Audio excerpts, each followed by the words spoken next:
Let's try this again.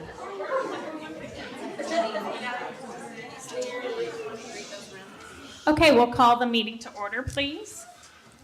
This is the November 28th, 2022 board meeting of the Woodford County Board of Education. And we're happy to be here at Woodford County High School. We've got some special guests for tonight. For the roll call, we will note that 4 members are present in person and Ms. Springate is unable to attend. And then if you all would stand with me and join in the Pledge of Allegiance, our flag is back here by the back doors. I pledge allegiance to the flag of the United States of America and to the republic for which it stands, one nation, under God, indivisible, with liberty and justice for all.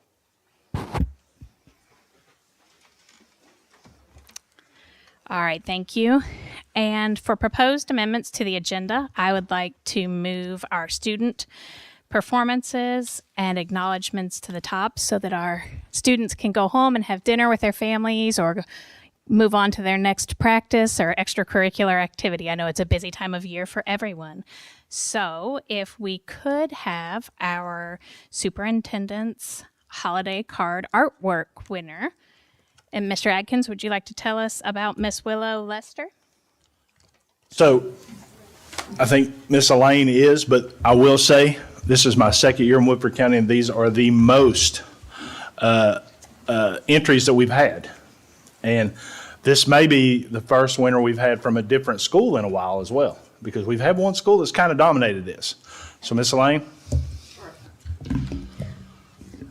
Okay. Each year, the 4 elementary schools turn in student artwork to be considered for the superintendent's holiday card. Staff from the central office volunteer to be part of the committee to pick the winning artwork, which is not an easy task as we have so much talent in our schools. This year, we were very happy to have 528 entries to choose from. These cards will be used as the Woodford County Board of Education's holiday cards, and the student and her family will also receive 50 cards and envelopes. We are pleased to recognize Willow Lester, a 5th grader from Southside Elementary, as our 2022 Superintendent's Holiday Card Artwork winner.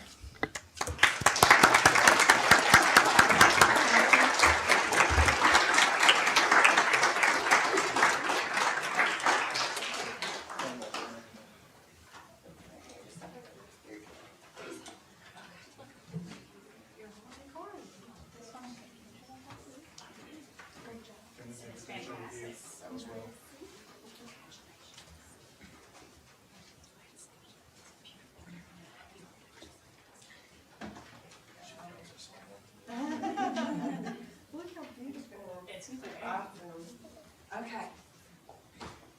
1, 2, 3. 1, 2, 3. Awesome job, Willow.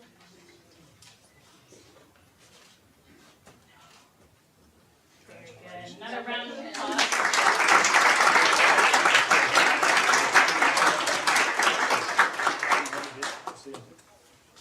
Great job. Thank you. All right, we're going to have to go back. Okay.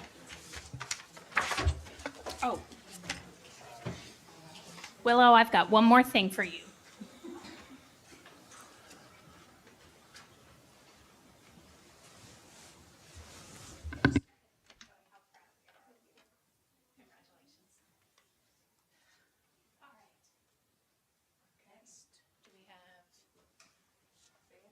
Yes, I think so.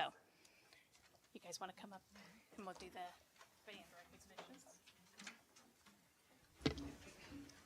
Okay, so I'm going to read their accomplishments, of which there are several, and then I'm going to read the names of the participants. So if you hear your name, or when you hear your name called, how do you want to do it? You want to just have them come get their certificate? Okay, great. So we'll have you come get your certificate when you hear your name called, and you'll shake the board's hand. Yeah. Oh, they're over there. Okay. Thanks. You all will come this way. Yeah, sorry about that. I was looking at the corral. Okay, so you'll come this way. Grab your certificate and your handshake. Is there room for them to go around that way and they can kind of like?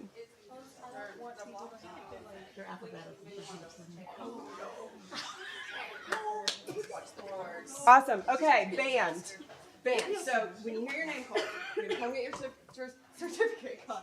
Shake the board's hand, and then there is a pathway there. Do you see right here behind the screen? You're gonna walk that way, take a little tour of the library, and then come back here and we'll get a group photo. Okay. So already be arranging yourself, please, in those lines. Okay, the Woodford County High School Band. They had a phenomenal season. So here are the 2022 accomplishments. At the Pleasure Ridge Park Derby City Classic on September 24th, the band received the awards for Best Color Guard, Best Percussion, Best Visual, and Best Overall Effect in Class 4A. And as the highest scoring band, regardless of class, among the 13 bands in competition, the band was also named Grand Champion. This is only the second time Woodford has won a grand championship at a local contest in the 22 years since the state started archiving scores of these competitions.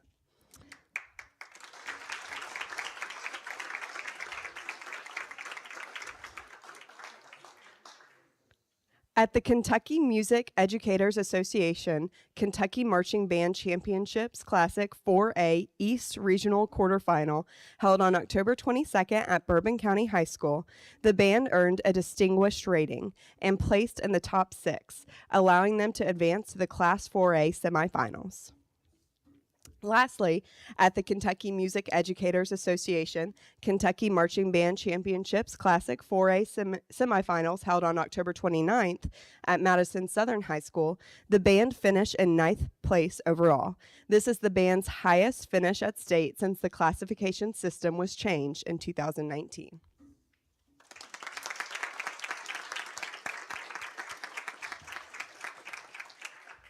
Okay, I have their names now. So, to begin, Serenity Adams. Is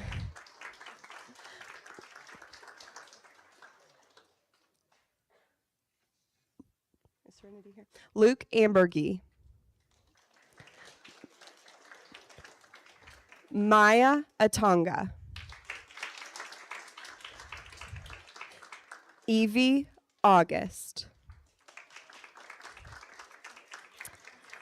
Jose Avila. Ana Avila Paulino.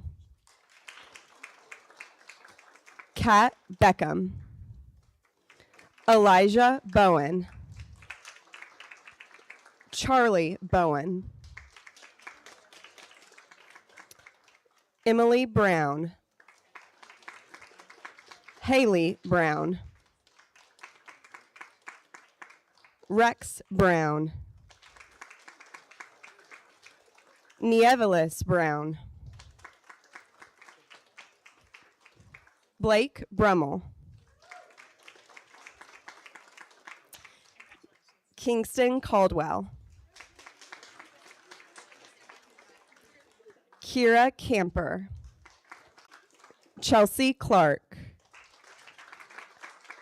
Allie Grace Combs. Julian Crawford. Michael Crawford. Jameson Crawford. Jaden Crawford. J.C. Curtis. Alyssa Daughtery. Maddie Davenport. Ethan Davenport. Nate Delahanty. Riley Dotson. Carly Dozer. Sydney Dunn. Molly Elmore. Cole Ethington. Jacob Fitzpatrick. Ian Foley. Lyndon Francis. Rachel Francis. Romy Francis, Leah Genzel, Braden Gibson, Hampton Graham,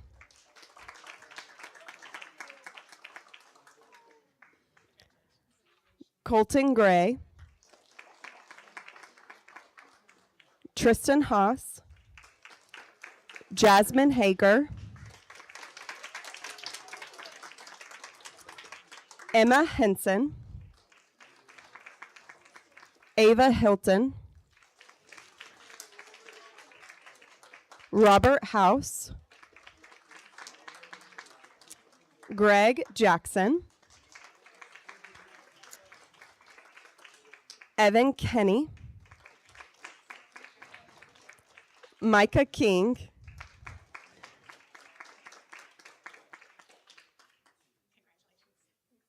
Joran Kuntz, Lillian Marler, Andy Mayer, Nick Murray, Raquel Newbill, Madison Penna, Kurt Philpott, Grace Pitchford, Logan Sack, Callie Qualls, Lucia Rickard, Wesley Schonbacher, Andrew Scott, Jack Shelton, Melanie Soriano, Dahlia Soriano, Yami Soriano, Hannah Stengel, Alex Trana, Dylan Venice, Tyler Venice, Delilah Vera Delgado, Anaya Wilson.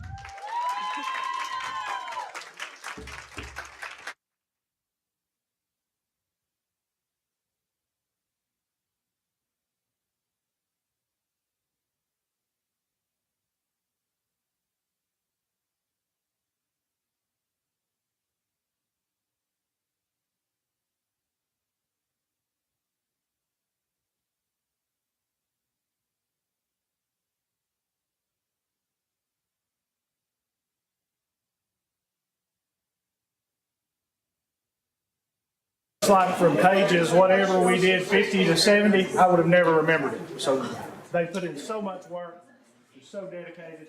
So we're very, very proud of them.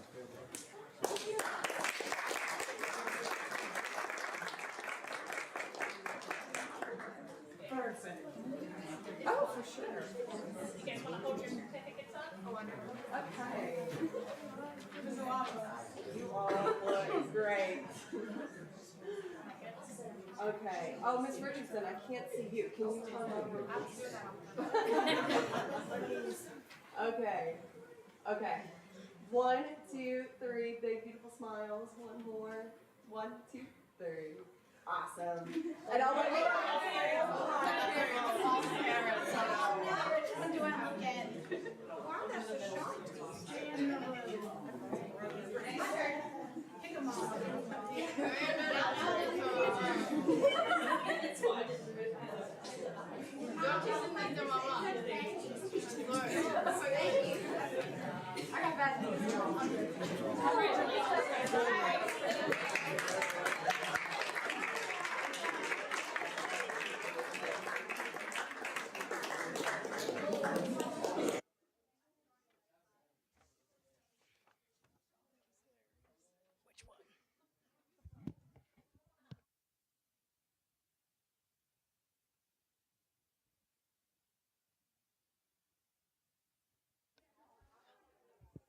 All right, next we will have our Woodford County High School choir performance. If you guys want to come on up.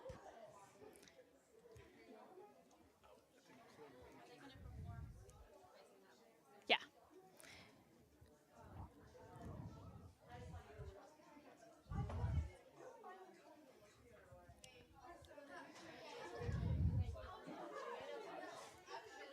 Yep, let's go. Oh, wait, they're going to do it right here.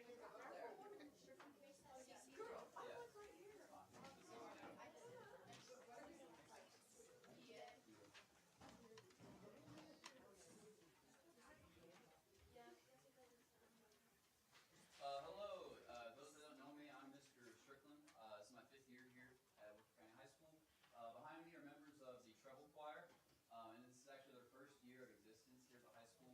They're a small group, there's usually only 15 of them, but there is 15 of them in the class, and there's 9 of them here for you today. So we're going to perform 2 songs for you. The first one's titled Pie Yesu, and the second one is titled Sisi ni Moya, which translates to We Are One. So first, Pie Yesu.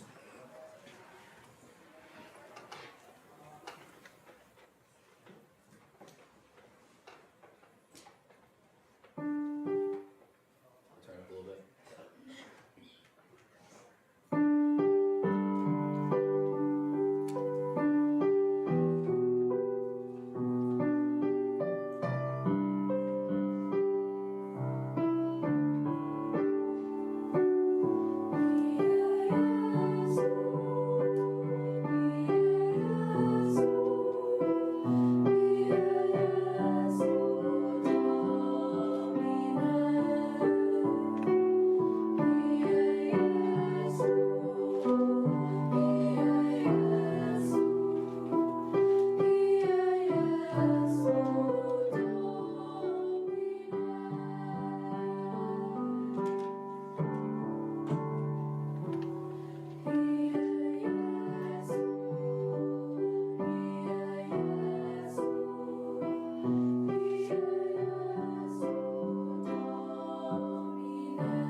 All right, and this last one is Sisi ni Moya, which again, it translates to We Are One, which is really something they've lived by, this group. They've become best friends. It's a small class, and I think they love this one, so we're excited to perform it.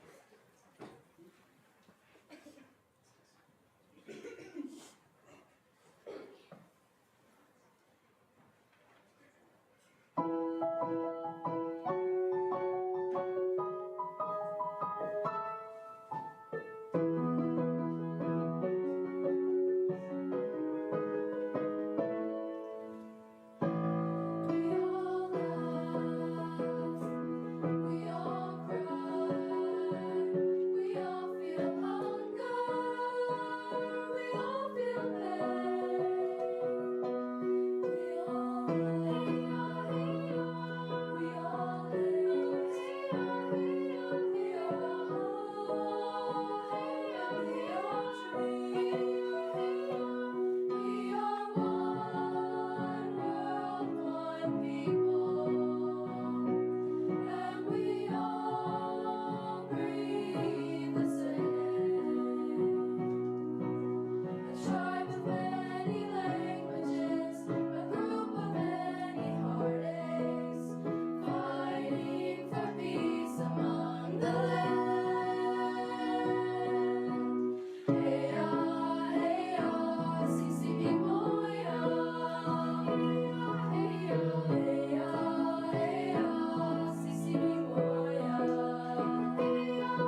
for having us.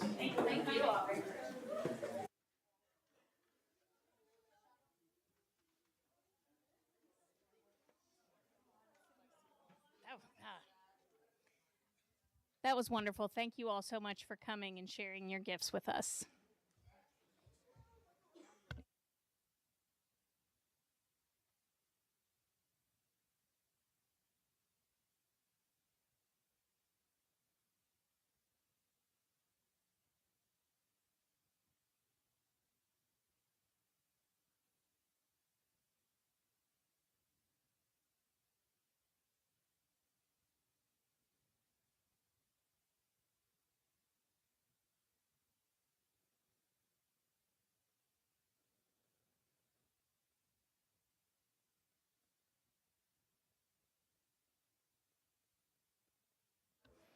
All right.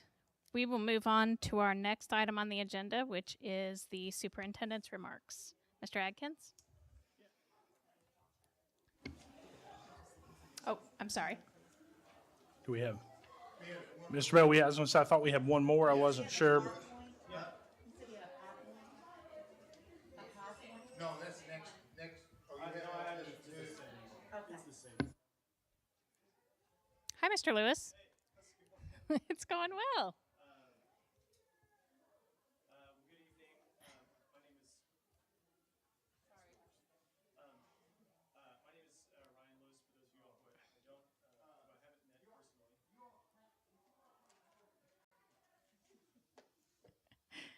I haven't met personally. So I believe later tonight, obviously. Push the button. There we go. For those of you all who don't know who I am, my name is Ryan Lewis. I'm a social studies teacher here at the high school and department chair at the social studies department. And Ms. Preston asked, and Dr. Bell asked if I could share very quickly a couple of the things that we've been doing, which is incidentally what I've been doing over the past couple of weeks. So very quickly, one of the things that I wanted to share was last year I applied for and was able to be accepted into a Fulbright program, which if you're familiar with the Fulbright institution, it's part of the U.S. State Department. And one of the things that they do is send teachers and students all over the United States and the world to do really nerdy things like talk to educators. And so I was a part of a group of 15 teachers that recently was sent to Finland for 2 weeks. And I was going to share a couple of things that I hope I brought back. And so, Josh, I'll kind of have you toggle through this a little bit. So there were, if you want to go ahead with the slideshow, there were 15 of us from all over the United States that were selected to go and meet with the Fulbright Foundation of Finland. There are some of us, a few of us are cut off there, but we were selected from a wide variety of teachers from all over the United States. I was the only one from Kentucky, but we had several from California, New York, and all across the South. And so we were able to go to Finland for a couple of weeks to talk to teachers about the Finnish education systems. If you want to go to the next slide. I won't insult your intelligence. This was the slide I showed my students. If you don't know where Finland is, this is where Finland's at. But one of the reasons they sent us to Finland, and I actually didn't know I was going to be going here until about 2 months ago, was because Finland has historically, over the last 20 to 30 years, had a top-notch education system, and they tend to do it with less resources, less money, less time in school, and for all of my students, less homework. And we spent most of our time in the southern part of Helsinki, but we also went up to, I don't know if you can see it there, for a town of Joensuu, and we spent time in about 5 or 6 schools. We talked to education ministry individuals, we talked to principals, and generally spent time with just the culture of the country. You can go to the next one. And so we spent, I included a couple of just important slides. This is us talking to a couple of government ministers there. One of the unique things about Finland is it is a relatively small country, and so the comparison really isn't very good between the United States and Finland, but it is really good between Finland and a state. It's about 6 million people. And one of the things I thought was really important, and I'll kind of share some of the things that I'm bringing back and hoping to give to my colleagues in the school district. The 4 cornerstones of Finnish education, they keep it pretty simple: autonomy and trust, no fees, equity, and support. They are small enough to be able to fully fund public education all the way through a master's degree. And although that's not something necessarily we probably have the capacity to do in the United States, I was taken aback by the amount of autonomy and trust they gave teachers and schools. And I thought that was something that was really inspiring. You can go to the next one. We did do some sightseeing. This is us in Helsinki. Here's all 15 of us together. That's Senate Square in Helsinki. And one of the cool things that also, not just meeting other Finnish educators, was I got to meet 14 other American educators that were just incredible humans. And this is my plug for Woodford County.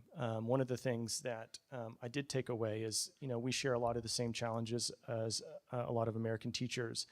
But one of the things I heard a lot in Finland, and I'll leave you with some quotes here in a moment, was how much the school system trusts teachers and administrators in schools.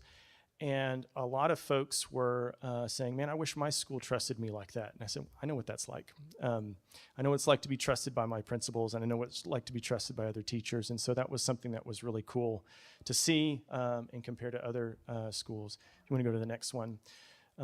We got to actually interact with some Finnish students. That's there on the left, a group of kids in an upper secondary, or their version of a high school. And a couple of us got to speak to some Finnish teachers about building trust in the American education system.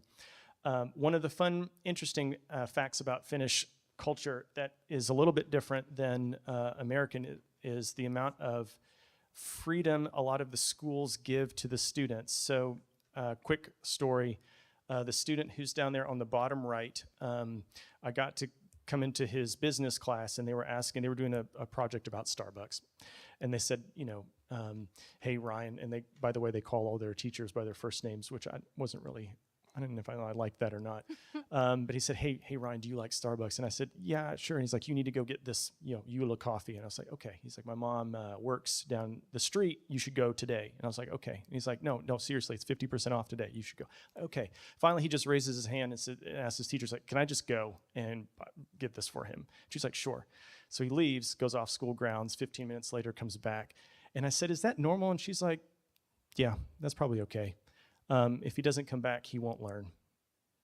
And I was like, so there was a couple of culture shock moments, but there was this notion that they put a lot of responsibility on their kids. So Mr. Adkins, I'm not asking for open to campus or anything, but it was refreshing to see how much they put responsibility on the students to make the right decisions for themselves. Obviously, this was a special case, but for the most part, they trusted their students to come to school, and if they didn't, a lot of the responsibility was on the families and the students to make sure that students were the ones taking their education seriously, and that was really interesting.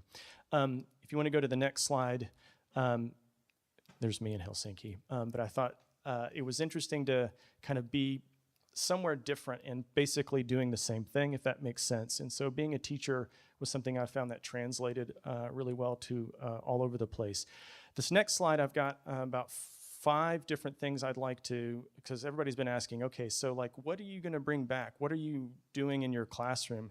Honestly, it's really hard to do a like-for-like transfer between Finnish education and American. I spent most of my time in high schools, and honestly, there wasn't a lot different that they were doing in their classrooms that you would see in our classrooms. A lot of projects, a lot of student-directed learning, but it was, pretty similar.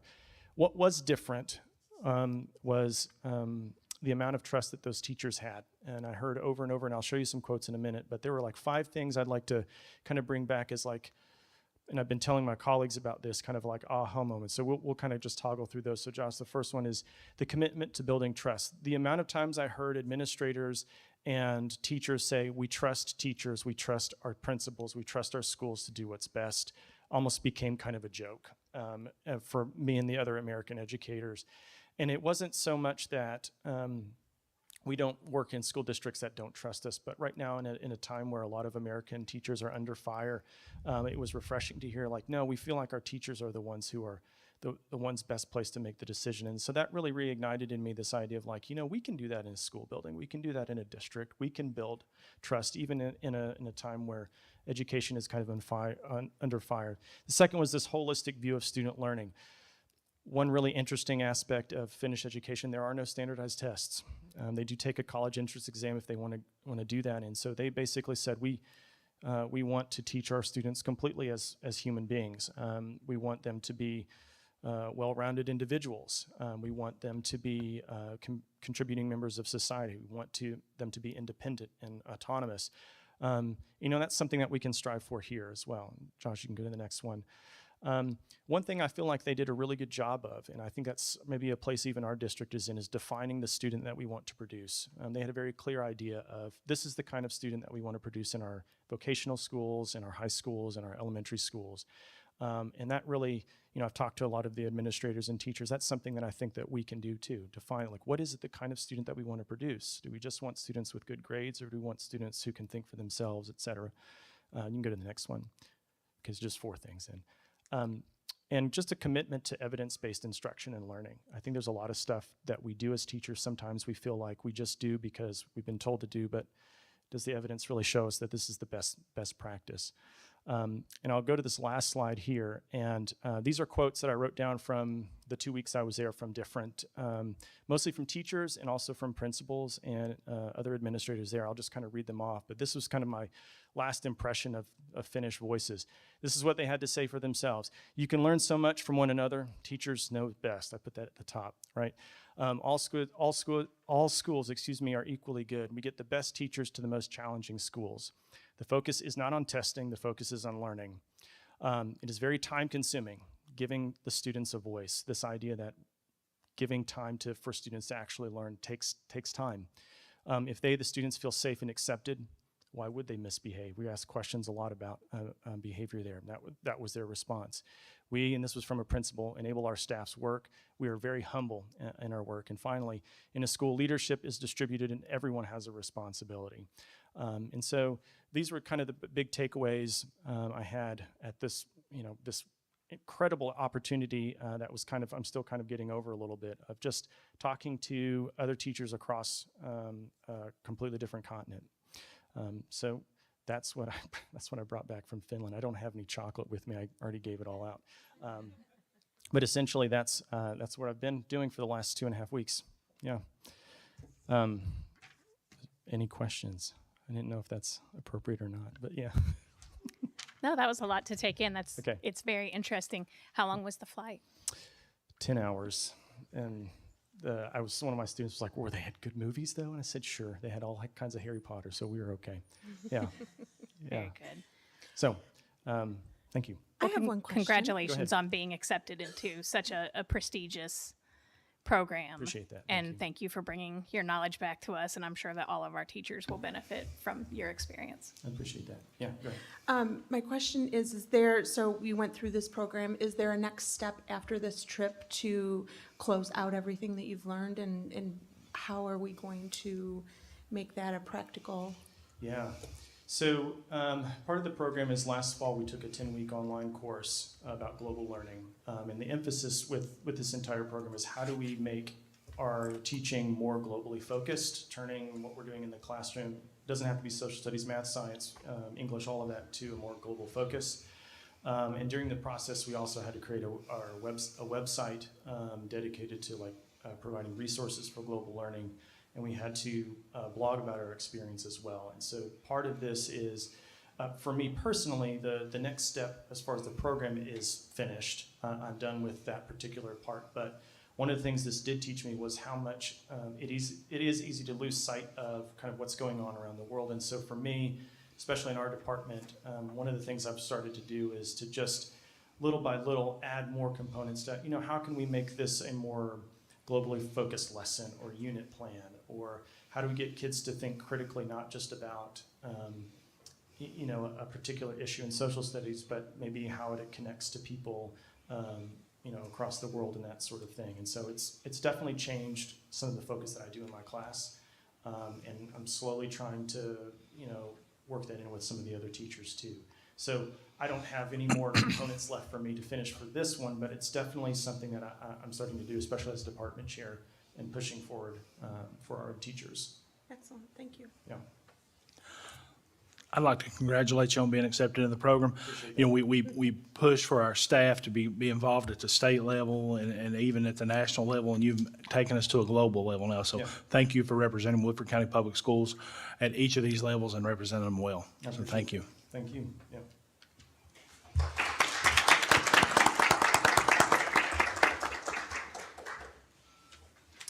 All right, and Dr. Bell? You want us to go ahead? Yes, please. Okay, Mr. Lewis, you're up. We have three short presentations. Okay. All right, you get to hear from me again. All right, I'll put on my other hat so you can go ahead to the next slide, actually. So I believe part of our presentation tonight about what's going on at the high school are some of the initiatives that we are continuing to do or have kept up with in the past. They've asked me to present a little bit about our professional learning communities, and I've just got a couple of things to say about that. As department chair, one of the things that I get to do is to structure our PLC process for social studies. Obviously, this is very different for the different departments itself. And the high school is unique because it is so large and so diverse as far as what we learn.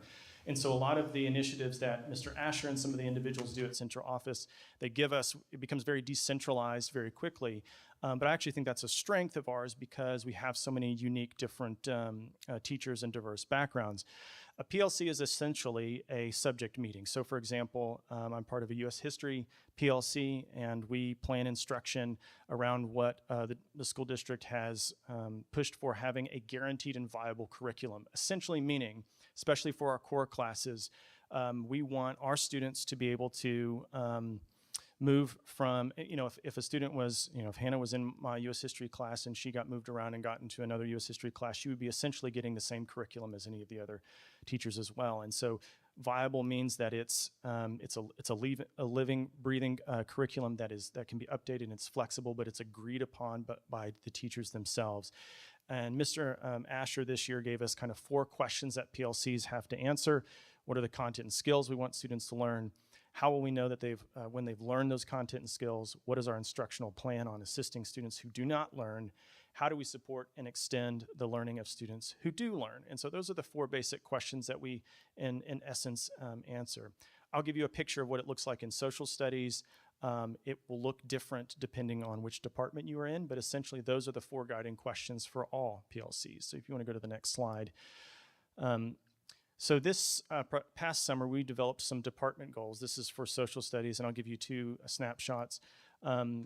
These goals were agreed upon by our department, but at the same time, there are also ones that I partially asked for them to do. One of them is, for example, in social studies, we put a lot of emphasis on questioning. All of our units are based around a compelling question that leads to an argument or a position, forcing students to use evidence to gather and that sort of thing. That's a PLC, that is a department goal. What does that look like on the PLC level? So our global studies subject created 3 separate goals for this year. I won't go through all of them, but they were all based around like what we want students to learn, how we want to test them, how we want to teach, those kind of 3 basic components. And as a department chair, I push out to them that responsibility for developing those goals because they're the ones that are teaching it, not me. And so, okay, what does that look like kind of on the ground? If you want to go to the next slide. Most of our, this is very small print, but I'm just giving you kind of a snapshot. Most of our PLCs will have some kind of document, a shared document, where we basically keep track of how our students are doing. It isn't like to the T or anything, but we discuss how are we going to assess these students. Is it going to be writing? Is it going to be a quiz? Is it going to be an exam?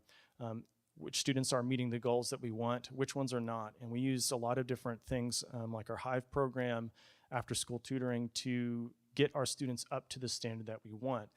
In essence, PLCs establish what we want them to teach and the standard at which we want our students. If we don't make that standard, then we're just simply assuming that students are learning all over the place, and that way we can support students. So when I ask a question or if a student is saying, I'm failing Mr. Lewis's class, we have an answer of what that actually means. It's not just I have an F, it means that I haven't reached these particular goals. And so it clarifies for us what we should be doing on any given particular day. And that's essentially the PLC process at the high school. Yeah.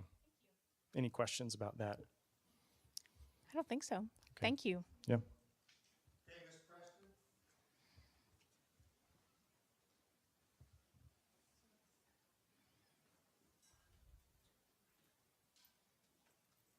All right. Will you actually go back to the very first slide? And then you're going to go back to that MTSS slide. I'm sorry. All right. Even before that one, there's just one, and it just says, WCHS, you belong here. So really just to welcome you to WCHS. Every day we start the announcements by just welcoming our students to school, and I end the announcements with, have a great day, Jackets. Remember that you belong here and you are loved. Our theme this year, kind of our goal this year, is to just help our students know that they belong here, helping them find their purpose here, their connection here, know that they're supported here. So that's kind of our tagline and what we're going with this year. So I wanted you all to be aware of that. And then back to that MTSS slide. Thank you. Yep, there it is, one more. All right, so two things that we are doing to support MTSS here at WCHS this year are the BAR program and JAG. So I'm gonna talk a little bit about BAR, and then Mrs. Kearns is gonna follow up and talk about JAG. BAR is a new program. It's a model that we're doing. You can go to the next one. Thank you. So BAR is a strengths-based program. It's a model that supports the structure of meeting academic, social, and emotional needs of our students. And specifically, we're using it this year for our freshmen. It is developed for like K through 12 now. It was developed specifically for freshmen. So that's where we're starting. We're piloting with about 150 of our freshmen. And our goal for this program is that 80% of our freshmen are on a team. So they have a team of teachers, and this team of teachers, we meet weekly to discuss any student concerns that we have. So this is just a little picture of the teachers that were involved in the training this summer. The goal of this is just to help our freshmen feel connected in our building, make sure that they have a connection, see if they have supports, see if they need any additional supports, and how we can best help them. They receive weekly SEL lessons in their core classes. And then our goal next year is to have all of our freshmen be a BAR freshman and to have this support. So, Ms. Kearns. This is just a picture of our worksheet that we work through as we talk about students with any student concerns. Thank you, Ms. Preston.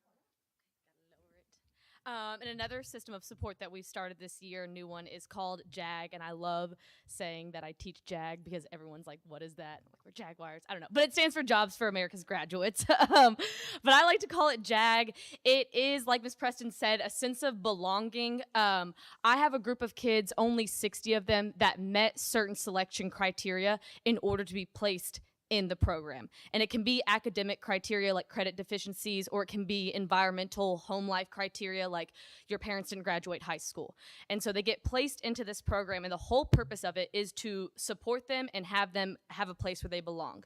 It does provide academic remediation where they can get assistance to graduation, have time to do missing work or look at their grades, talk about study skills, but it's really geared towards the jobs. I want them to know what they need to do to be prepared for a career. So my big push is to find guest speakers and field trips and put them in front of employers and have them be prepared to talk to people.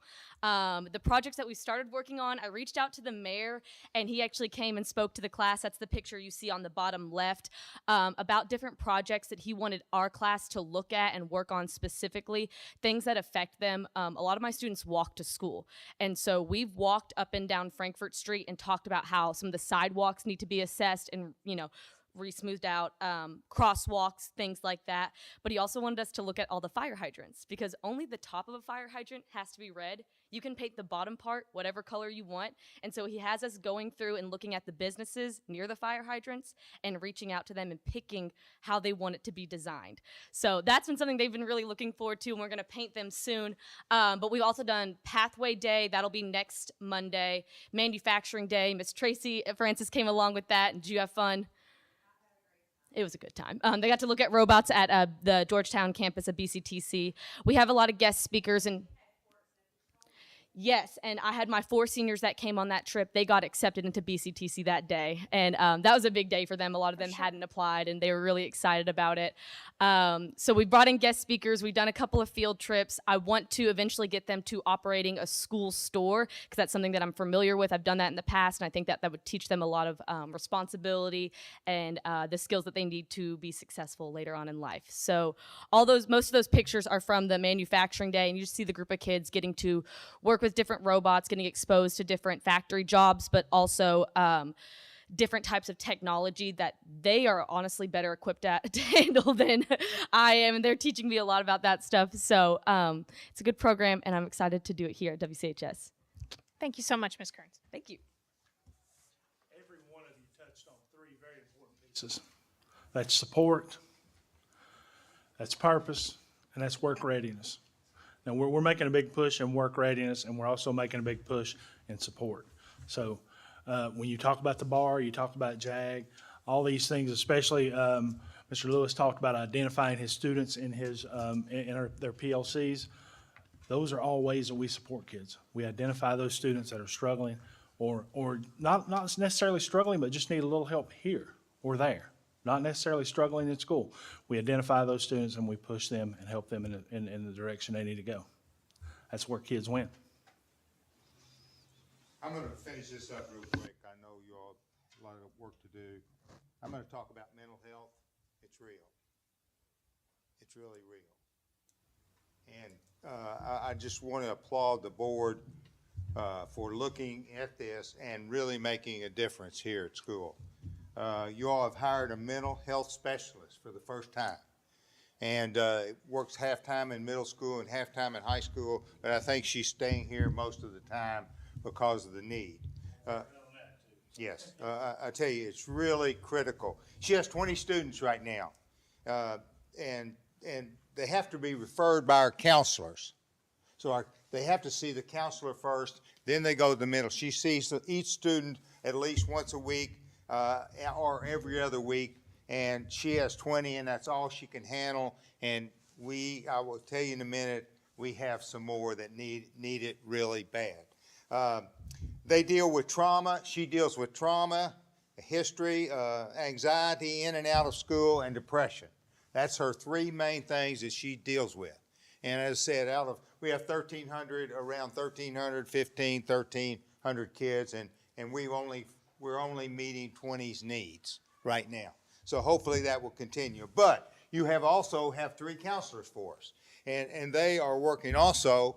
And these 3 counselors, Ms. Taylor and Ms. Wilson, and are working with these kids, and they take care of drop-ins, situations, anxiety, and crisis. So that's what our 3 counselors do for students that come in. They deal with those 4 activities. We also have Miss Jasmine Hazelwood, our youth service person, that really takes about half her time working with kids in mental health. She really does. She's working with me on vaping. I hate vapes. I'm really not a very nice person to people that vape. And so I have a lot of those, and we're working with those kids and with those parents, and she's helping me a lot with that particular thing. Also, Mr. Off is a social worker, and he also works with our kids that drop in. We gave our freshmen a Terrence Matrix mental health screening. We had about 400 freshmen. We flagged 50 in Tier 1. They need help immediately. Those 50 kids need help immediately. And we're only servicing 20. Now, we've rolled some through, but that's what I'm saying. And so this is just Tier 1, and we've got 5 tiers. So you can see the quantity of kids that we deal with mental health. The counselors do out-resource. They can meet, these people can meet in person or virtual with the students, and if the parent signs a release, they can provide outside counseling for the students. They would have to make a payment or use a medical card to do that, and they would do it here or virtually. And then Inova, you all don't know that, you all probably know, you have done this. You all provide opportunities for our staff. And this is Inova, 6 free sessions you all provide for the families or the teacher or the staff. And this is your employee assistance program, and we appreciate all this stuff you're doing. Questions? Thank you. Just a quick comment, Dr. Bell, I'm sorry. I think in addition to everything that you've said, one thing that strikes me every time I walk into this school, and I have 2 children that go to school here right now, it's not just, and I know the services that the counselors and the mental health specialists are providing, but you see it in your administrative staff, you see it in the teachers in this school. And I do feel like every time I walk in here, there are kids that are just connecting with people at whatever level they need to, and they do feel comfortable, they do feel confident, and they do feel like this is a place that is going to help them, support them, and it's not just a place to come and learn math for the day. So I really appreciate that, and I think that it's really evident every time I come in here, and a big thank you to you and everybody that's here every day for our kids. Well, Thank you, Dr. Bell. All right. So now we will move back up and do your remarks. And I'll try to move through these fairly quickly. I have several. I try to highlight the positives throughout the district every month, and I want to start with our high school food drive.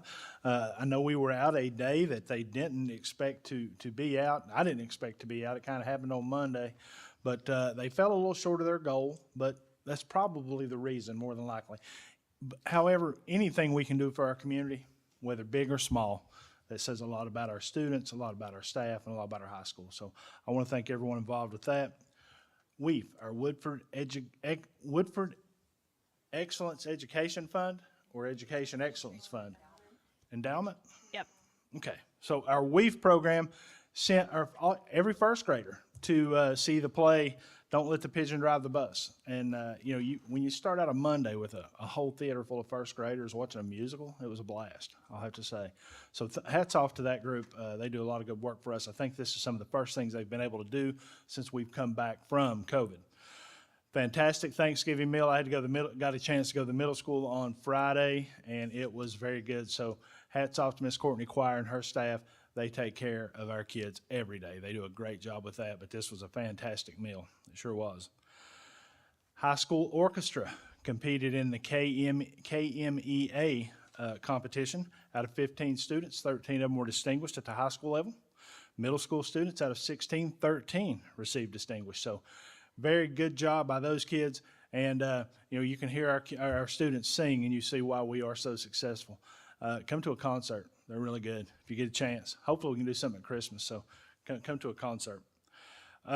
Football had another great season. They lost to probably what will eventually be the state champion, Frederick Douglass. I'm not even sure what their mascot is, but they beat us 21-7. We turned the ball over 3 times in the second half. I think it might be a buzzsaw. Yeah, it looked like a bunch of guys that ate coal truck tires is what it looked like. But anyway, we had a very, very good game, played well. In the game, 7-7 at halftime. So congratulations to Coach and his team and his staff. They did a really good job with that. Something that will change the future of education in Woodford County is Dolly's Imagination Library. Had a chance to work with Kathy Hogg, who retired from the district. It was kind of her goal. And basically what happens is from birth to 5 years old, every student will get a book. I think it's every month. From Dolly's Imagination Library. So that will change the future of education in Woodford County. I can assure you of that. We have another program. We're working with some of our disabled students working with a major partner in Parker Hannafin. It's a huge group out of Lexington that they make O-rings. They're in, 13 different countries? I can't remember the exact numbers now. Miss Francis and I did a presentation to KDE, actually to the commissioner's webcast on that the other day, but just an unbelievable opportunity. And basically what they do, they're going to go in and build a work cell for a handicapped individual. Now, we'll probably win that. I've said that all along. We'll probably win that. When we do, Parker Hannafin will make this work cell for us. We'll be able to bring it here and use it as a training piece for future classes. But this program If funding holds out, we'll get to use it year after year after year. And we'll be different companies we work with and different types of projects. So it's very exciting. And again, it hits that work ready piece just head on. So we're very excited about that. That's all. Thank you, Mr. I'm sorry about that. The next item on the agenda is the audit presentation.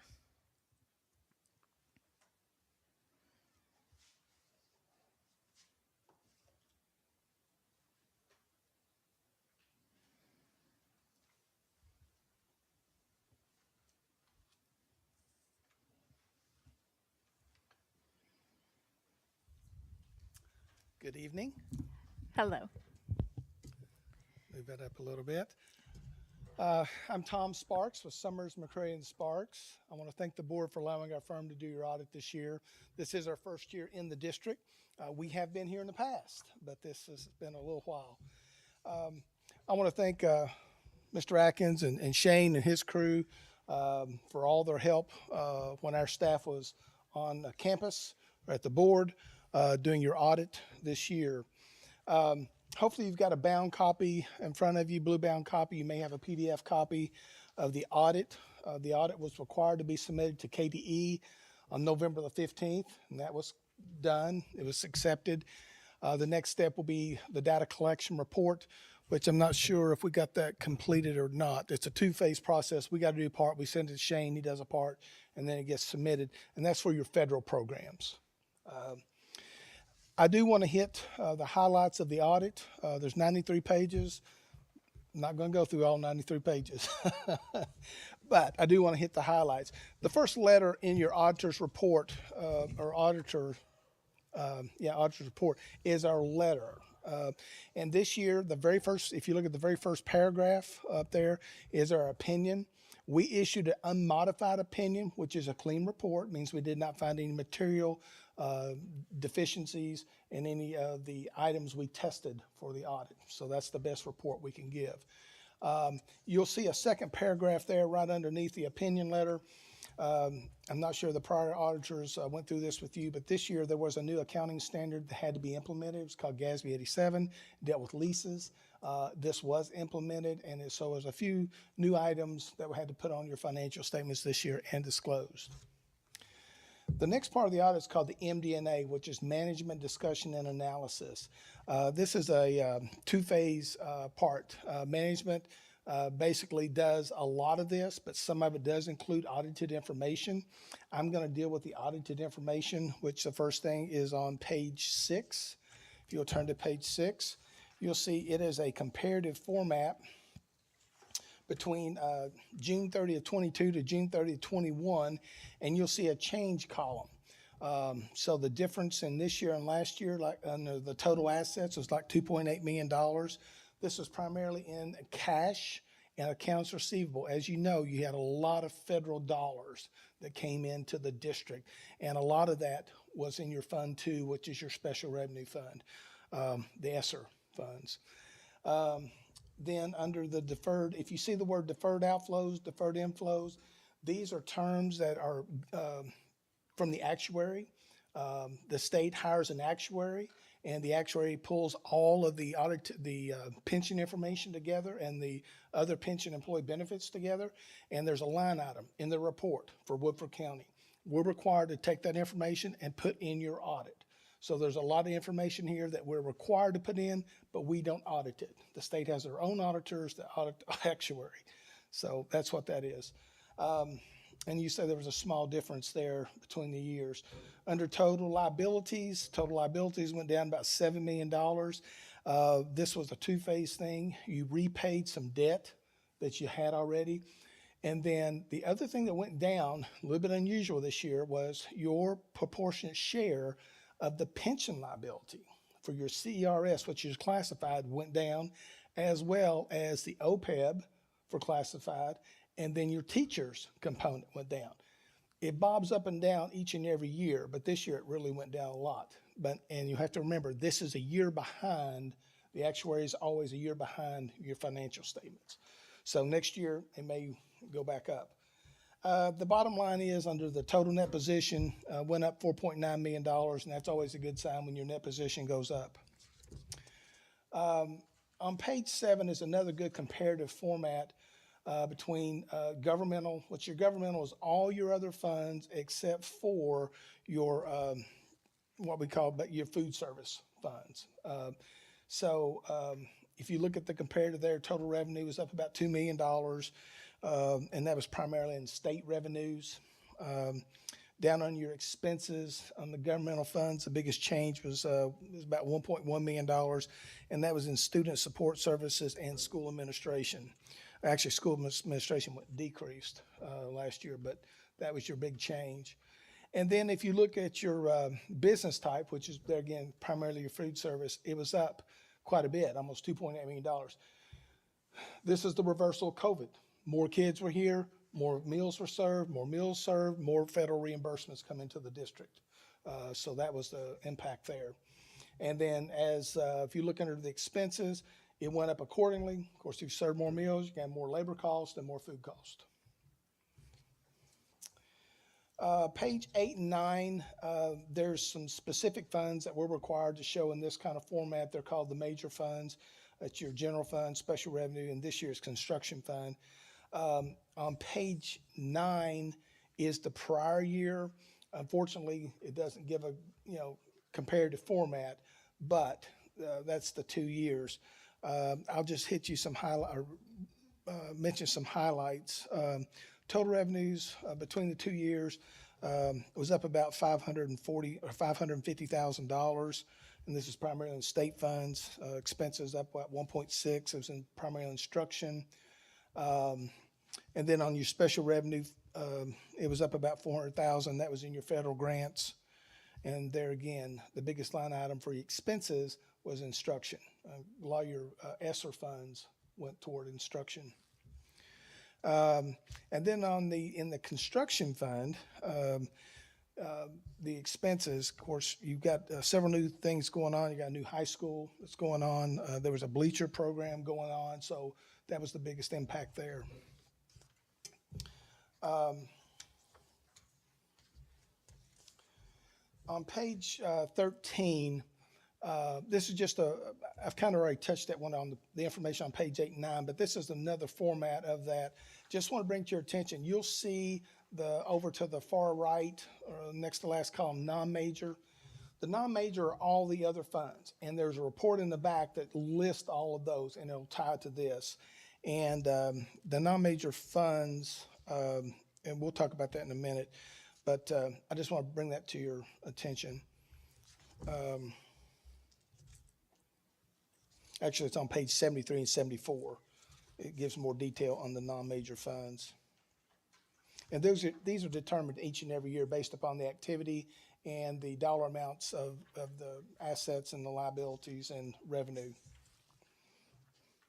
The next thing I want to bring to your attention, there again, we just kind of skipped over a little bit, but your proprietary funds, which is your food service, your daycare operations, it's on page 19 and 20.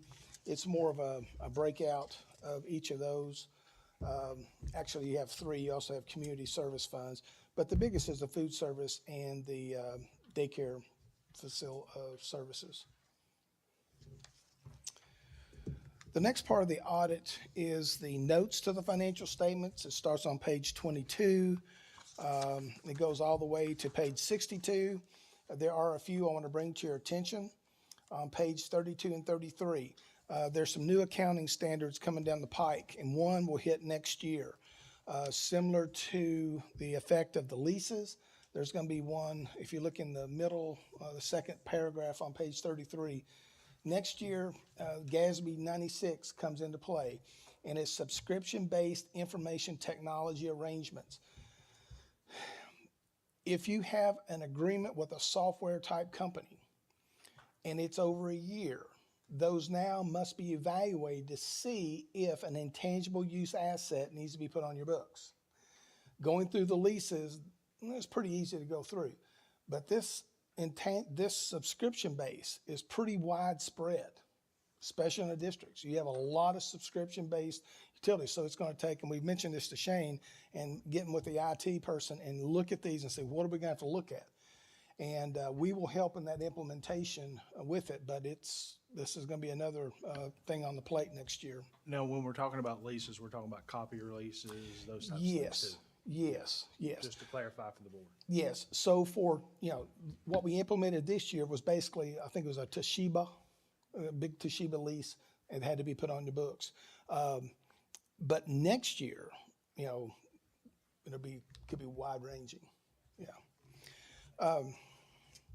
And then on page 35, I'm sorry, one quick question about that. So next year, it will include categorizing all of our instructional software that we use, that we lease from different companies. yes. That may be a great opportunity for the district to see how we're all using different softwares, and if we could negotiate better pricing, bringing all that information to one place may actually be a benefit for us. Right, and one of the things going through, we did 10 districts this year, and, with the ESSER funds, a lot of ESSER funds were used for instructional software. And so, with those ESSER funds, they cover 2 to 3 years. So that's something, you may have added because of the different situations of virtual learning and everything else. So there may be more to look at next year with that type of, with those type of arrangements. Let's see.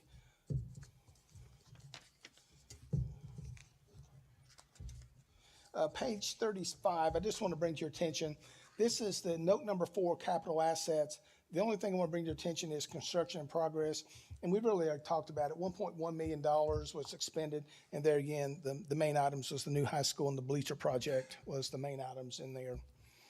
On page 37, note number 5, this is the amount of debt that the district has. And down at the bottom of 37 is a nice little snapshot of where you stand with your bonds, and then lease liabilities, vacation, and then sick leave. The lease liabilities that you see there, that is the GASB 87. That's what we had to put on your books this year for the first time.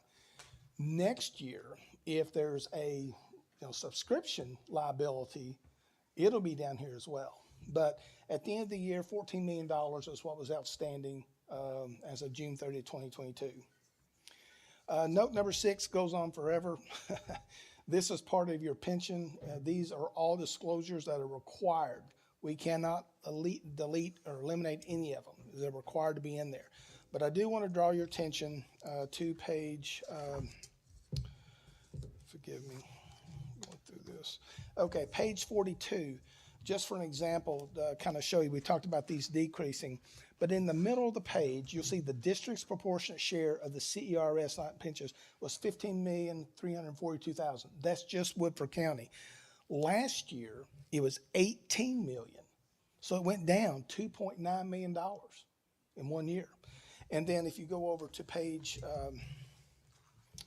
42,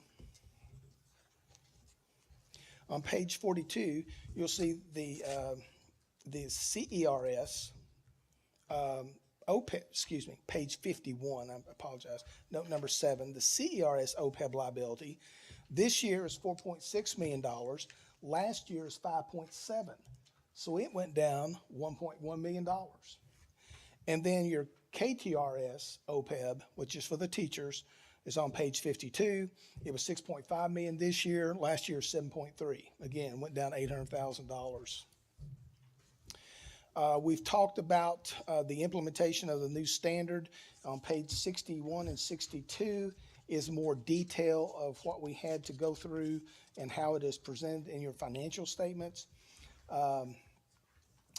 We did have to make a beginning, a prior period adjustment for a beginning balance issue, dealing with the accrued sick leave. The amount that was on the books in the prior year was not correct. Once we got the documentation, it required an adjustment of $190,000. But down below that is the change in accounting policy, and this is where we had to implement GASB 87. let's see,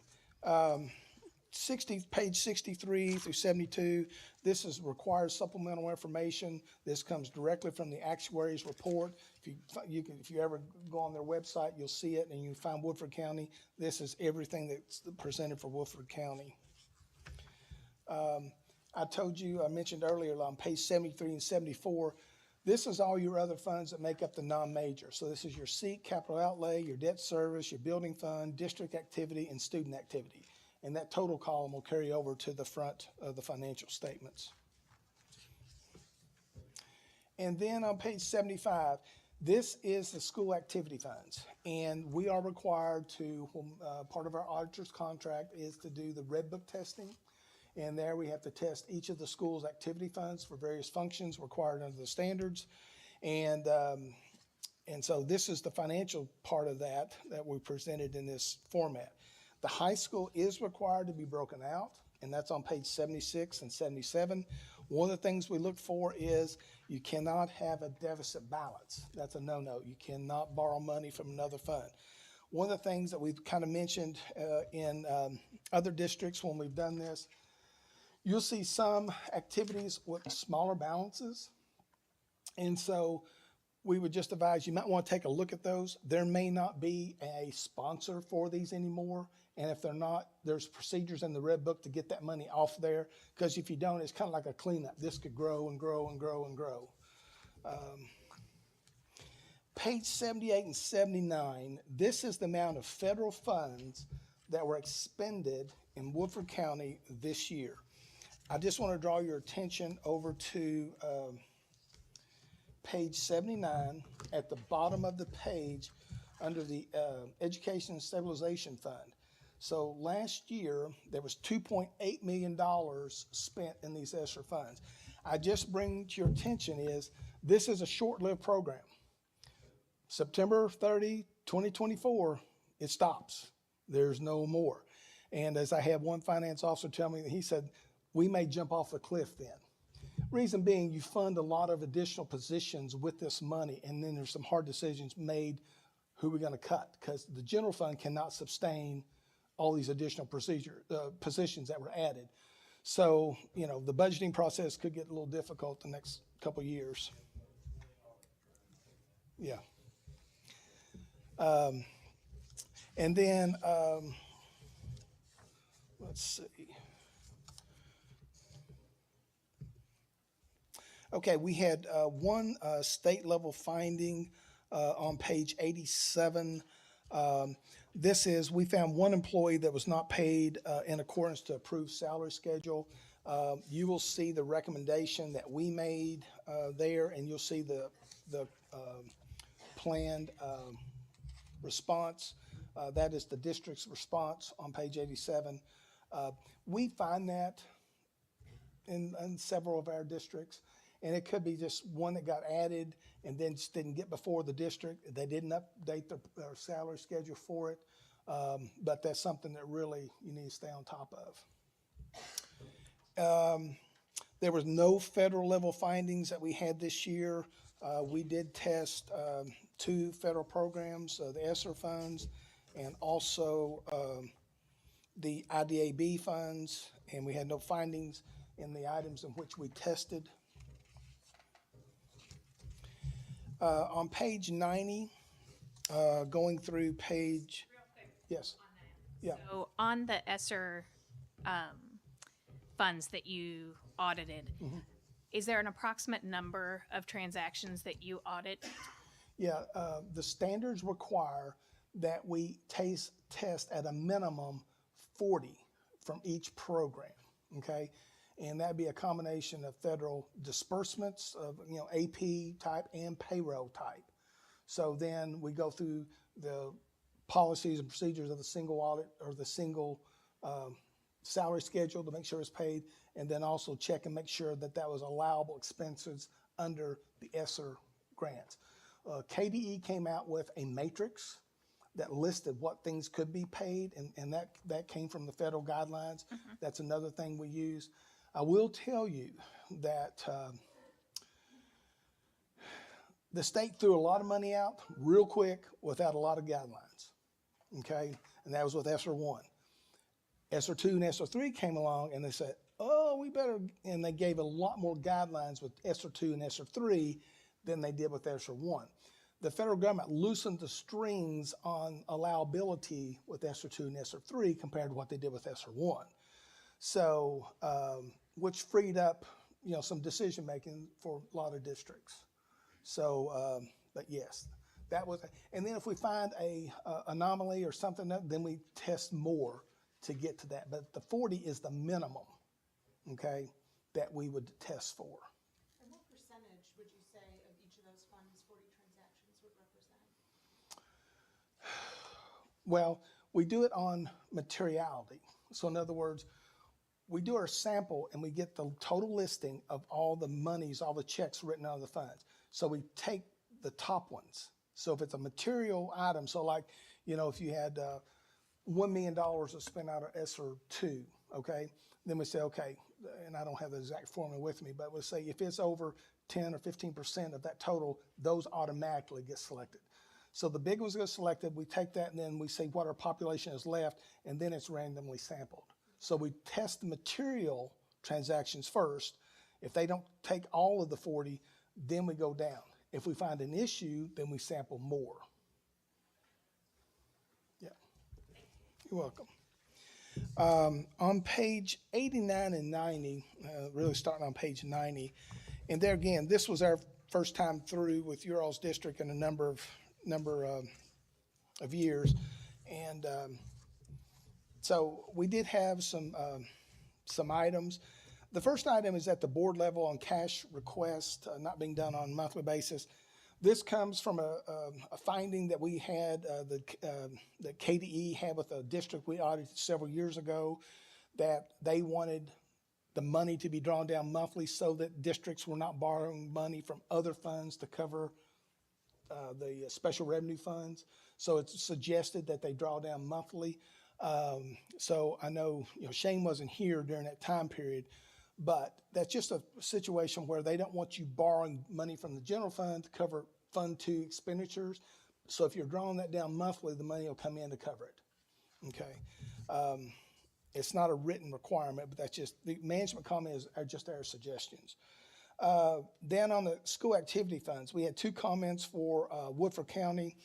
During our cash receipts, we found that multiple receipt forms are not properly completed, and students not signing the multiple receipt form were the 2 issues we had at the high school. And then at the middle school, we had a PTO did not have insurance coverage. That's a requirement in the Red Book. And then at the Northside Elementary, they were not using transfer forms. Cash receipts are not properly documented. Cash receipts did not have a deposit ticket. Southside, same thing, not using transfer forms. Fundraiser forms not used. Fundraiser inventory control form not used. And cash receipts did not have a deposit ticket. And then at Huntertown Elementary, cash receipt did not have a deposit ticket. I would just encourage you to make sure your bookkeepers, I know you have turnover and it's hard to keep them trained, but they really need to have a good Red Book training each and every year, which will clear up these things. So that's just, a few things to keep track of. The other 2-page letter or 3-page letter you have, that's the governance letter. We're required to issue that letter directly to the board. It doesn't go to anybody else. And basically what this is in a nutshell is to ask, we must convey to you, did management cooperate with us? And they did. Did they post the audit adjustments we suggested? And they did. So we had no issues with your staff and no issues with any proposed audit adjustments to your financial statements. Any questions?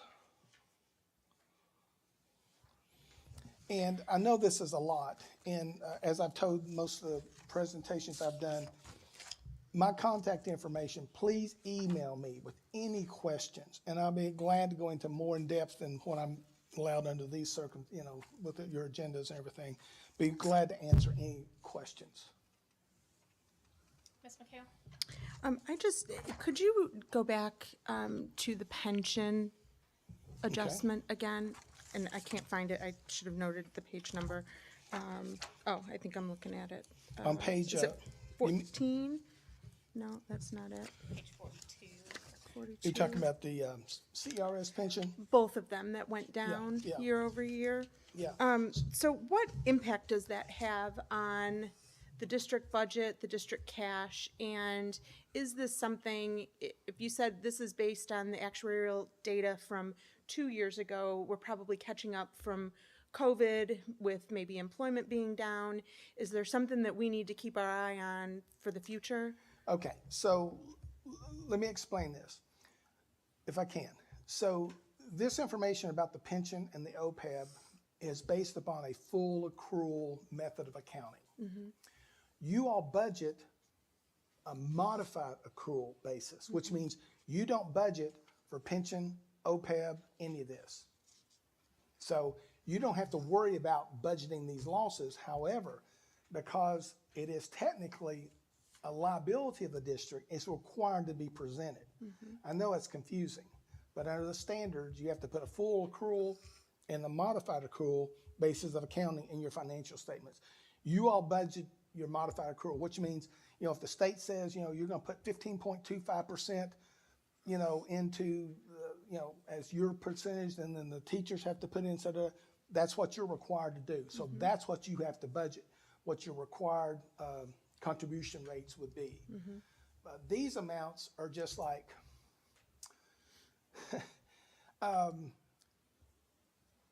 prior people who are in places of positions didn't properly get their arms around how this thing was going to grow and didn't deal with it. Okay, I'm just gonna be honest with you. In other words, how they funded it, how they invested it, how they asked for the amount to be contributed. So it's grown and grown and grown. Now, the last several years, they finally said, oh, we gotta do something about this. If we don't, this is gonna get way, way, way out of hand. And so that's why the rates went up and they started looking at how they were invested. And so I You think. mean at the state level? Yes, at the state level, Okay, yes. let's Yeah, I'm sorry, yeah. make very Yeah. clear that it was not Woodford County. No, not Woodford County, yeah. Thank you. Woodford County has no input on this at all. Right. This is all, if you look at the pension board, that's the people Right. that have the power over this, but they must follow established Kentucky regulations, what can be done. They don't have unlimited, say, oh, we're gonna raise, everybody's gotta pay 25% in. Well, that's gotta go through some approval processes. So there's no cash impact then No. to us for that? No. Okay. No. Technically, if the world ended tomorrow, they'd say, hey, you owe us $15 million. Well, Woodford County and every other district, city, special district in the state would say, we're bankrupt. Take it if you can find it. So it's a number that has to be presented, but it's not really a realistic liability that you all have to budget for, if that makes any sense. That makes sense, yes. Okay. Thank you. Any other questions? And your contact information is, It should be, let's make sure we have that. okay. Well, Shane has my direct email. It's not on the report. It's just Okay. my office information is there. Shane, But, yeah, can't see him. yeah. Could you please email his contact information to the whole board? So that if there are any follow-up questions, we can do that directly. I normally bring business cards to hand out and I forgot them. Sorry. That is okay. All right, if there aren't any other questions, thank you very much for your time. All right. Next, we have the good news report. Hannah, you want to go first? All right. I absolutely can. So I do know that Woodford County High School's Y Club delegation recently attended a state conference, the Kentucky Youth Assembly, this past week, and that they were really successful. And I'm very happy to say that I got to witness a lot of their accomplishments in person. They did a very fantastic job, and they made us very proud. I do know that we have a newly elected state presiding officer from Woodford County, Connor Brumley. He is our new youth governor, which is a huge honor. He ran a wonderful campaign. It was so exciting to see in person, and that the delegation as a whole got 2 awards for themselves. One is a premier delegation for full participation in the conference, and another for just being outstanding, which means that they had a great livelihood at the conference. They had a great personality, which is absolutely fantastic. I also know that a couple other of our clubs, FFA, FCCLA, I do believe, attended conferences these past 2 weeks, and I'm pretty sure that they did very similar things and got a lot of awards as well. So, Very good. Thank you. Ms. Richardson? I don't have a lot. I just wanted to say that I really did enjoy seeing the Veterans Day celebrations of all the schools. They're doing a great job on the on the Facebook page and everything, getting all of those photos out there. It was nice to see all ages of veterans that came out and all of the photos. Our son received some letters actually from several different schools at his basic training, so he was excited about that. And then I did receive a lot of positive feedback about calling school off a day early last week and actually doing that the day before and not the morning of, which most of our parents in our district are accustomed to receiving that phone call early in the morning the day of. So it was much appreciated that you made that decision early and gave families enough time to get care for that next day. So kudos to you. That was a good move. That's it. All right. Thank you, Ms. Richardson. Ms. Glass? I just wanted to give a shout out to the 8th grade middle school football team. They made it to the state championship where they came up a little short and were runners up in a freezing cold game a few Saturdays ago. But I wanted to congratulate all those kids that participated. Snowy day, yes. All right. Mr. Adkins, do you have anything that you'd like to add additionally? I think I've done about all I can do. All right. Well, I haven't, but I know it. done all I'm gonna do. All right. I would like to congratulate our middle school academic team for finishing their season undefeated in quick recall competition. They are bound and determined to make it to the state. They've got their hashtag and everything that they want to make it to the Governor's Cup. So they're off to a good start. And I want to say thank you to all of our teachers and staff for going above and beyond in cleaning and trying to de-germ with this huge wave of flu and just, all kinds of bugs going around. I want to say thank you to all of them for doing so much to keep our kids healthy and in school. So I don't have too much to add to that because we had some really good things happening this month that I think all of us participated and saw. I do want to say that tonight's performances and I think the theme of tonight with the presentations from the high school, it really, I think it speaks a lot to how I want to approach my board position. I think everybody on the board is approaching their position, that the kids belong here. And our first job is for the kids. And we appreciate so much everything that everybody has done for the kids of each of the schools throughout the year. And just a big thank you.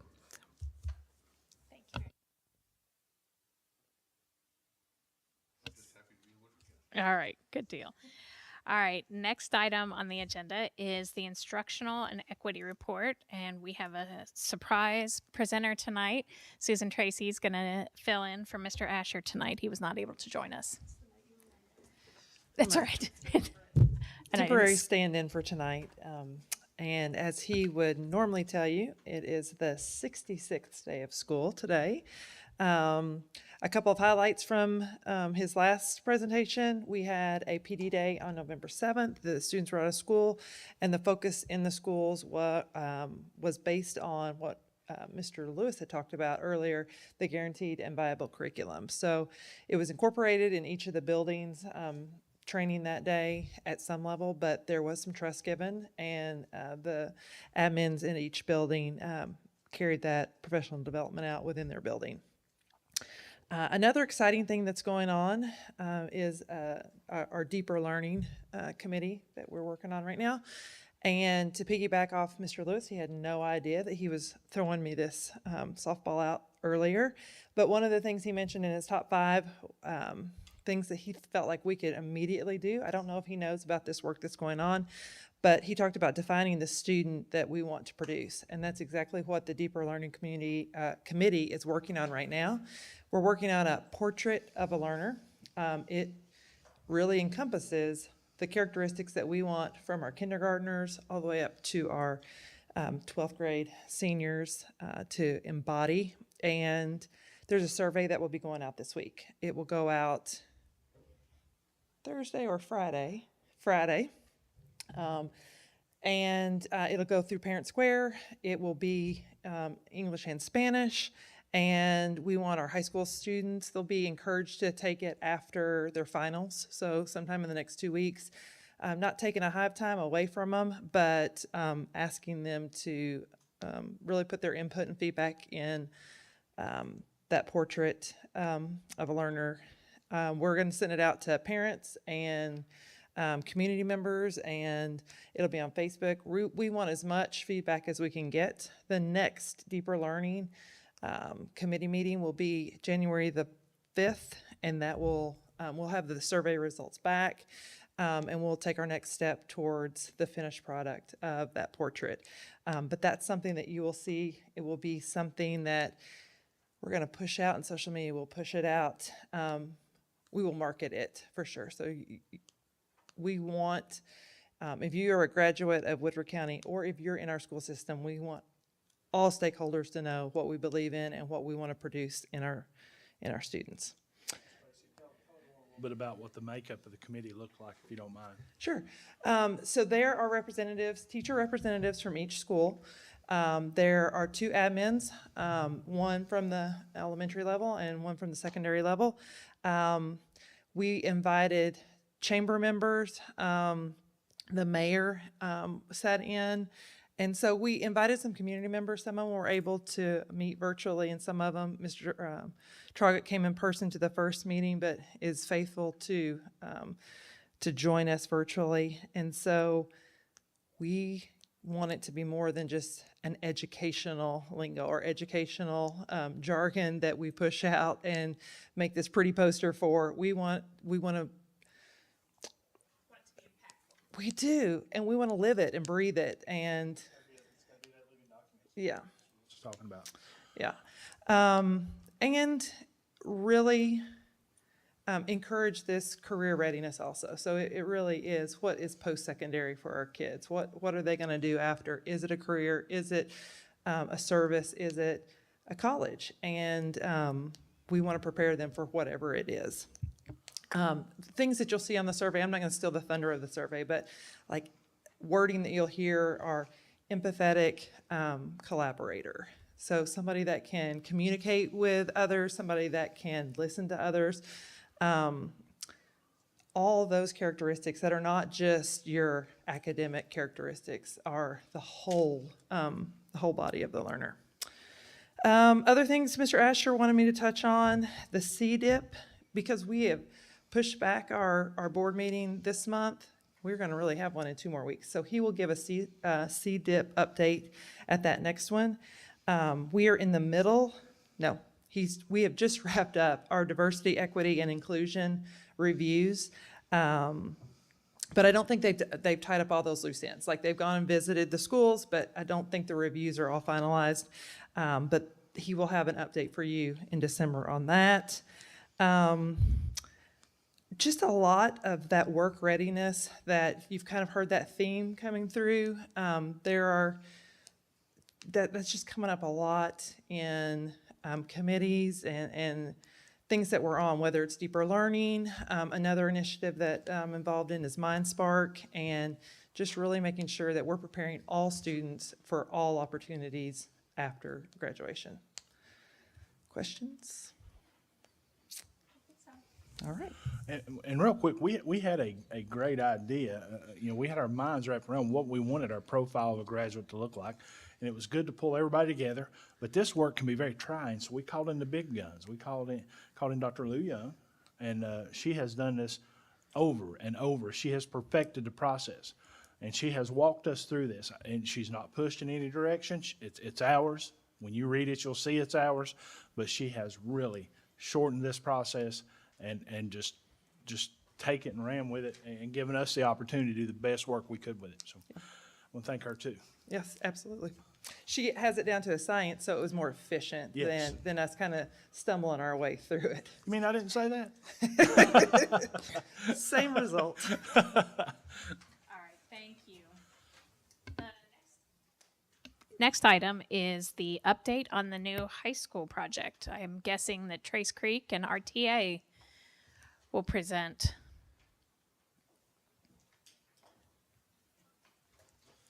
Well, it's hard to believe 3 months ago there was a big green field there, isn't it? It is. Right now, if you've seen it, you'll know that there's a lot of mass earth excavation and fill going on.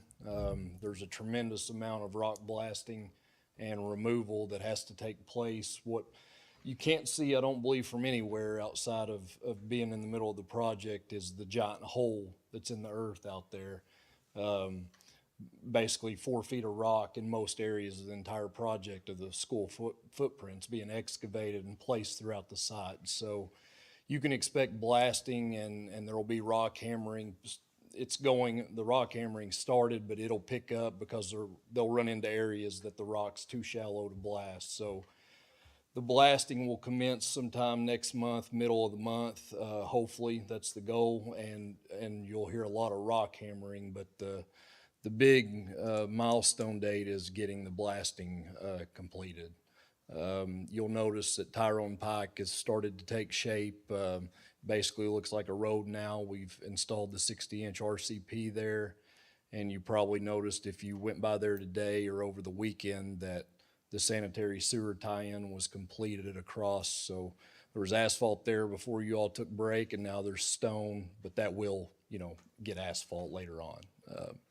We'll keep a watch on that and make sure that, if rain or something, to keep it from getting rough on cars coming through there. But they did a good job at compacting it, and it should be a smooth transition there. We'll finish that tie-in to the middle school, the demolition of the pump station, lift station during Christmas, so that the middle school doesn't face any, hindrance from it. So, any questions for me? I have some. Okay. So are you comfortable with being on track with the project timeline? Are you where you hoped to be at this time? Yeah, we start out our schedules very aggressive. As we have a substantial completion date of October 1st, 2024.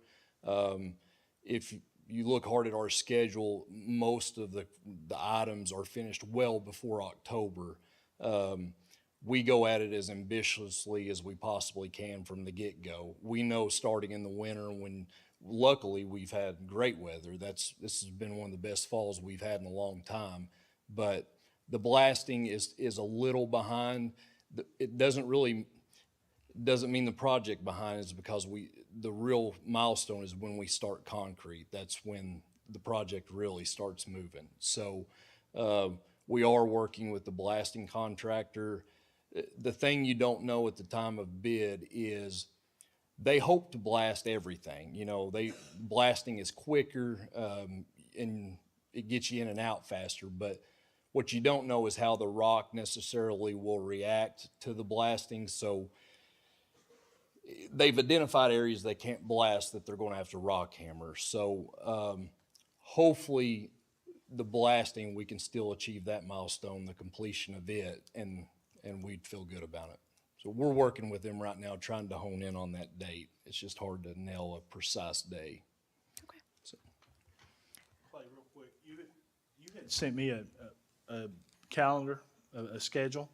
But you said there may be another one coming. Now, I didn't share it with anyone. Can I go ahead and share that one? You with can. everyone? Okay. And we're actually about to put, so that was like a preliminary schedule. We'll be putting out an updated, we'll do that at least once a month before like the progress meeting on site. So I'll have another one ready, an updated version before next week. So I'll just hold on that then. That's Where fine. I can actually share it and they can compare. Yeah, Okay. that's fine. Okay. Good deal. All right, any other Thank you. questions? All right, thank you, Mr. Ratliff. You're all welcome to come by and check out the job anytime. I've been by there a time or two. Oh, yeah. Maybe today. Yeah. All right, thank you. The next item, first off, does anybody need a break for a minute, or are we good to keep going? All right, next item on the agenda is the treasurer's report. Mr. Smith thought if he sat behind a column that he could hide from me and we wouldn't have to do this.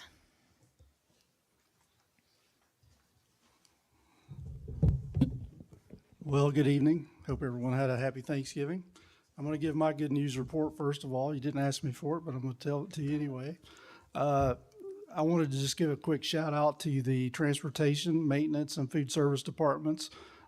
Without those folks and the work that they do, my job would be significantly more difficult. So I just wanted to give a good shout out to them.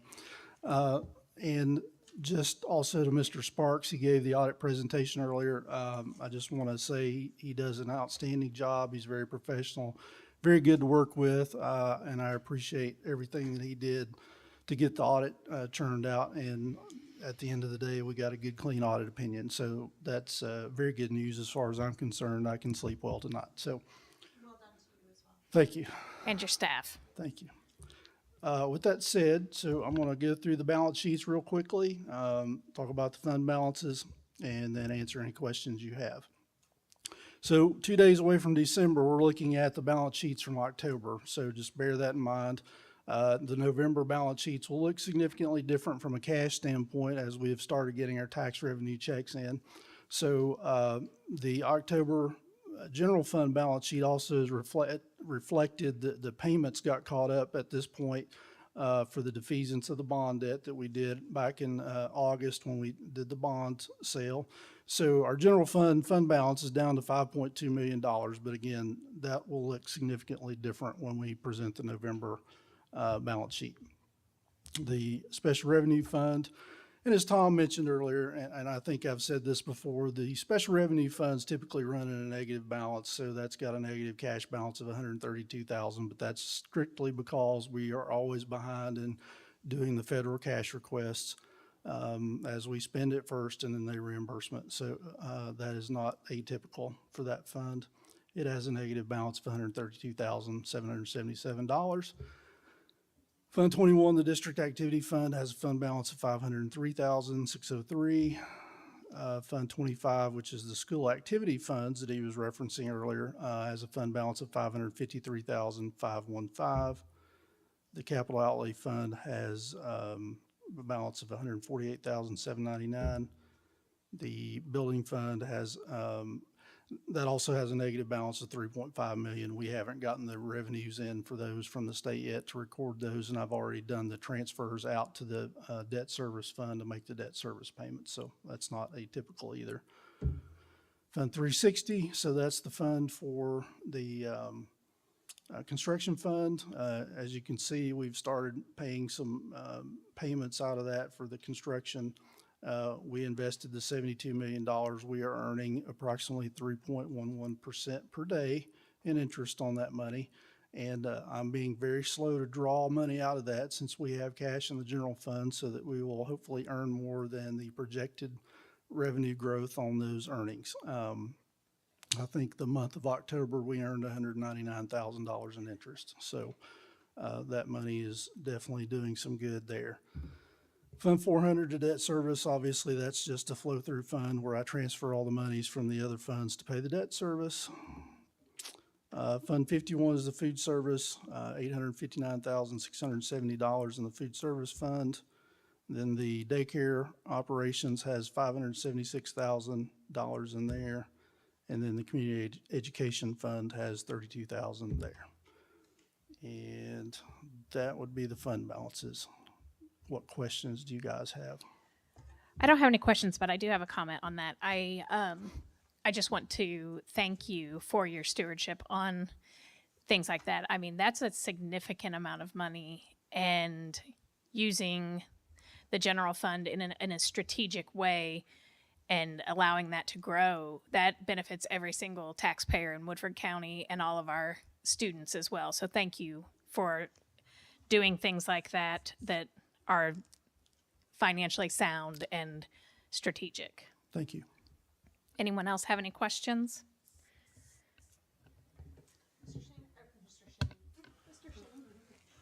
I may send you a couple of questions just after sorry, taking the audit presentation into account, maybe just a couple of questions on the ESSER funds and maybe some presentation of some of that.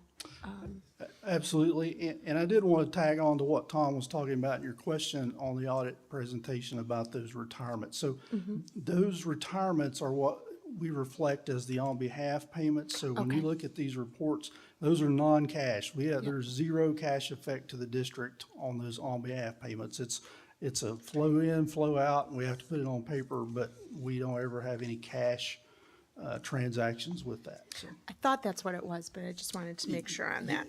So. Right, yeah, absolutely. Okay, thank you. Mr. Smith, just a quick comment. I'd like to say that we realized once you came on board, our staff hadn't been trained in 2 to 3 years in Red Book training. So for them, and even with turnover, for them to be able to get through this audit without that training. Now, they've probably had it at some point, unless they're new. But a refresher always helps. And Mr. Smith has been able to do that, so I feel very comfortable about our audit next year. I'm sure that everything will be really well, really good. You know, as far as the Red Book training goes, do we do Red Book training with the PTO officers and all? Are they included in that round of training?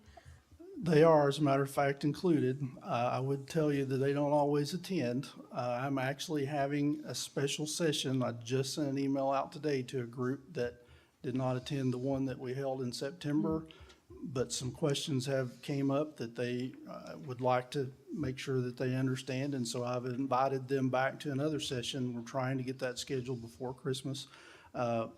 When we get it scheduled, I'll definitely offer that to all the other Booster Club groups. But yes, I at least at minimum do that once a year for any booster club. So we just need to encourage participation in that, I think. Okay, it's not a required training for any of them to hold the positions or? It is not a required training. One suggestion I would probably have for the board in years moving forward, if we were to change the policy, would be to require it to be a booster, to be an active booster with a school group that the officers are required to attend the Red Book trainings. I agree. Because it would be very helpful if they could do that. Yep. We do boosters, PTA, PTOs, everyone that Any works external with the group. district. Yeah. Yep. Thank you. Thank All you. right. Thank you, Mr. Smith. Is there a motion to approve the treasurer's report and the October financial report? So moved. There's a motion by Ms. Glass. Is there a second? I'll second. Second by Ms. McHale. Any further discussion? Hearing none. All those in favor say aye. Aye. Opposed? The motion passes 4-0. Next item on the agenda is the opportunity for audience or public comment. Ms. Cooper, we have no public comment, so we will move on to the consent agenda. And I didn't see anything that's. Midway donated Turn on your- Midway had donated $1,000 to Northside for a new playground, or part of a new playground. That was something very exciting. A couple of donations to Simmons for their 5th grade trip. Just our typical types of things, fundraisers, selling poinsettias, dying to donate, those types of things. MSU dual credit, there's really nothing that stands out. I will say, and I'll probably be ran out of the district if I don't mention that the cheerleaders have their travel request on again for Orlando in the national competition because they have qualified again. So congratulations to them. But outside of that, everything's pretty much just standard. All right, thank you. Is there a motion to approve the consent agenda? So moved. There's a motion by Ms. Glass. Is there a second? I'll second. Second by Ms. McHale. Any further discussion? Hearing none. All those in favor say aye. Aye. Opposed? The motion passes 4-0. Next item is to accept notification of personnel matters. Is there a motion? So moved. There's a motion by Ms. McHale. I will second that. Any discussion? Hearing none. All those in favor say aye. Aye. Opposed? The motion passes 4-0. Is there a motion to accept notification of payment of bills? So moved. There's a motion by Ms. McHale. I will second that. Any discussion?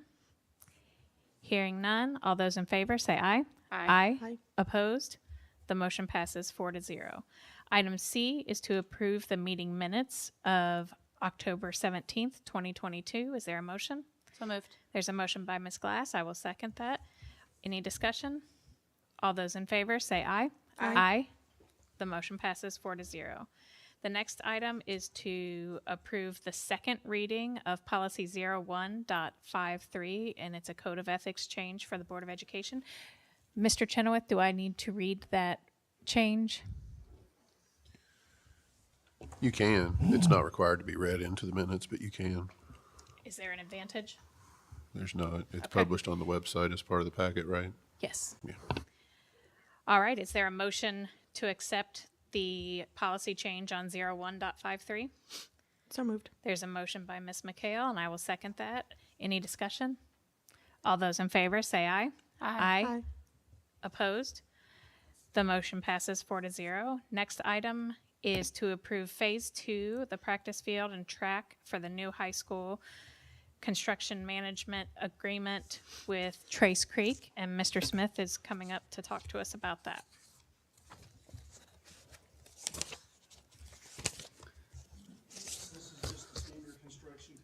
Between the construction manager and the owner for the Phase 2 construction project, as you just mentioned. That will be necessary before we can proceed with the Phase 2 of the construction for the high school, so. And it is the same CM agreement that we currently have on the existing project. It just extending it to include the track and field, correct? Correct. And no changes? Not that I'm aware of. Okay. Is there a motion to approve Phase 2 as described? So moved. There's a motion by Ms. Glass, and I will second that. Any further discussion? Hearing none, all those in favor say aye. Aye. Opposed? The motion passes 4-0. Item F is the creation of a position that's listed for Mr. Asher. I think Mr. Wills was going to speak on that, just as he's coming forward. We received some LAVEC monies this year, which are technical school dollars that we can use for equipment. We've spent quite a bit of that money on equipment that can be moved to the new high school. We've looked at helping our high school staff with that, and that's what this position would do. So go ahead, Mr. Wells. Yeah, so just on the theme of career readiness tonight and standing in for Mr. Asher, as Mr. Adkins said, it will be a position that will be paid out of LAVEC money, so money that's provided to us. I think the intent is to set a good foundation moving forward. And so it's a funding that's for the next semester, and then it'll cover through the following year. Yeah, we will. I think, pretty sure they told us we would receive it again in the following year. Mr. Yes. Asher called and checked on that. So we know we've got it for 2 years. Good. And just some of the things he mentions here, career and technical education, scheduling and tracking, end of program assessments, work-based learning, internship opportunities, industry certifications, and relevant grant acquisitions management. So that would be the focus of this position over the next year and a half. That's great. All right. Is there a motion to create the position as described? So moved. There's a motion by Ms. McHale and a second by Ms. Glass. Is there any further discussion? Hearing none, all those in favor say aye. Aye. Opposed? The motion passes 4-0. Item G is to approve the audit report. Is there a motion? So moved. There's a motion by Ms. Glass. I will second that. Any discussion? Again, I would note that if you think of any questions after you have time to sit down and look at this, sometimes it's easier to see reports that are this long on paper. Please reach out to Mr. Smith or Mr. Sparks to get those questions answered. I know they would be willing to sit down with any one of us and go over anything that we have questions about. So that said, all those in favor say aye. Aye. Aye. Opposed? The motion passes 4-0. Item H is to approve the BG2 and BG3 for the new Woodford County High School project Phase 2. Mr. Smith? Yeah, the BG2 is the outline specifications, energy design criteria that's required for any new structure for KDE. And then the BG3 illustrates the statement of probable costs to construct the Phase 2 project. All right. Is there a motion to approve the BG2 and BG3? So moved. There's a motion by Ms. Glass, and I'll second that. Does anyone have any questions or comment?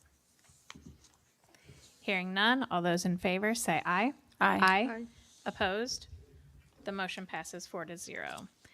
Item 8, I, is to approve furniture plan for the new Woodford County High School project. Mr. Smith again.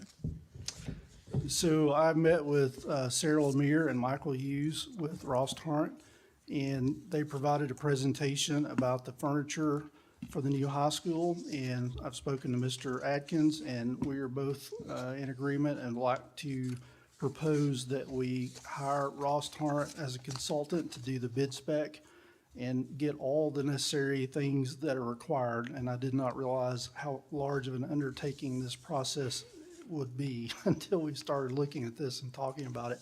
And so that would be our recommendation, that we hire Ross Tarn as a consultant to put everything together for this furniture. We'll still have final selection over the items, but to put together the design, the material selections, and those sorts of things for the new high school.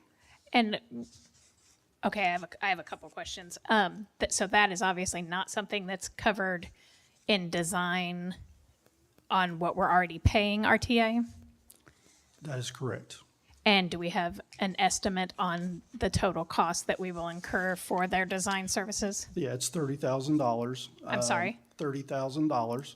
And after talking with Sarah and Michael, they're pretty confident that they can save that back or recoup that through the purchasing due to the different relationships that they have with their vendors and the vendor selections, and going through that entire process, they feel confident that they can save us that $30,000 through this process versus us basically going out there and doing it without that expertise. So then for the benefit of the community, that's the same premise for how we chose to have a construction manager. Absolutely. You know, you pay experts within the field to save you money and to kind of offset the cost and pay for themselves.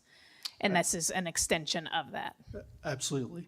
And from speaking to other districts and other facility folks that have built schools, this is fairly common practice to do this. And so I think that that's bringing in their expertise to the project to help us get the required and necessary furniture to meet the instructional needs for the student at the high school. So. And do you envision then that they will bring options to the board at that time on different furniture packages? That's my understanding. There'd be some selections, options that would be brought, and that we could narrow that down as we go through the process. Sarah, just a heads up. I've already been visiting these furniture places. Our elementary kids have to have, we got to get into these desks with all of our whiteboards on top. Our high school students needs the ones that kind of flip up, the tables flip, and they can display their work. I'm high dollar on this, okay? Just throwing that out there. I'm giving you a hard time. High dollar. You need to retract that statement right now. High quality, low dollar. Yes. All right. Thank you, Mr. Smith. Is there a motion? Yeah. Is there a motion to approve hiring RTA as a consultant for the furniture plan? So moved. There's a motion by Ms. Glass. Is there a second? Second. There's a second from Ms. Richardson. All those in favor say aye. Aye. Opposed? The motion passes 4-0. Item J is to approve the first reading of 09.112, our employee open enrollment. Do we need to read that? Just a summary of just make a summary of what the change is.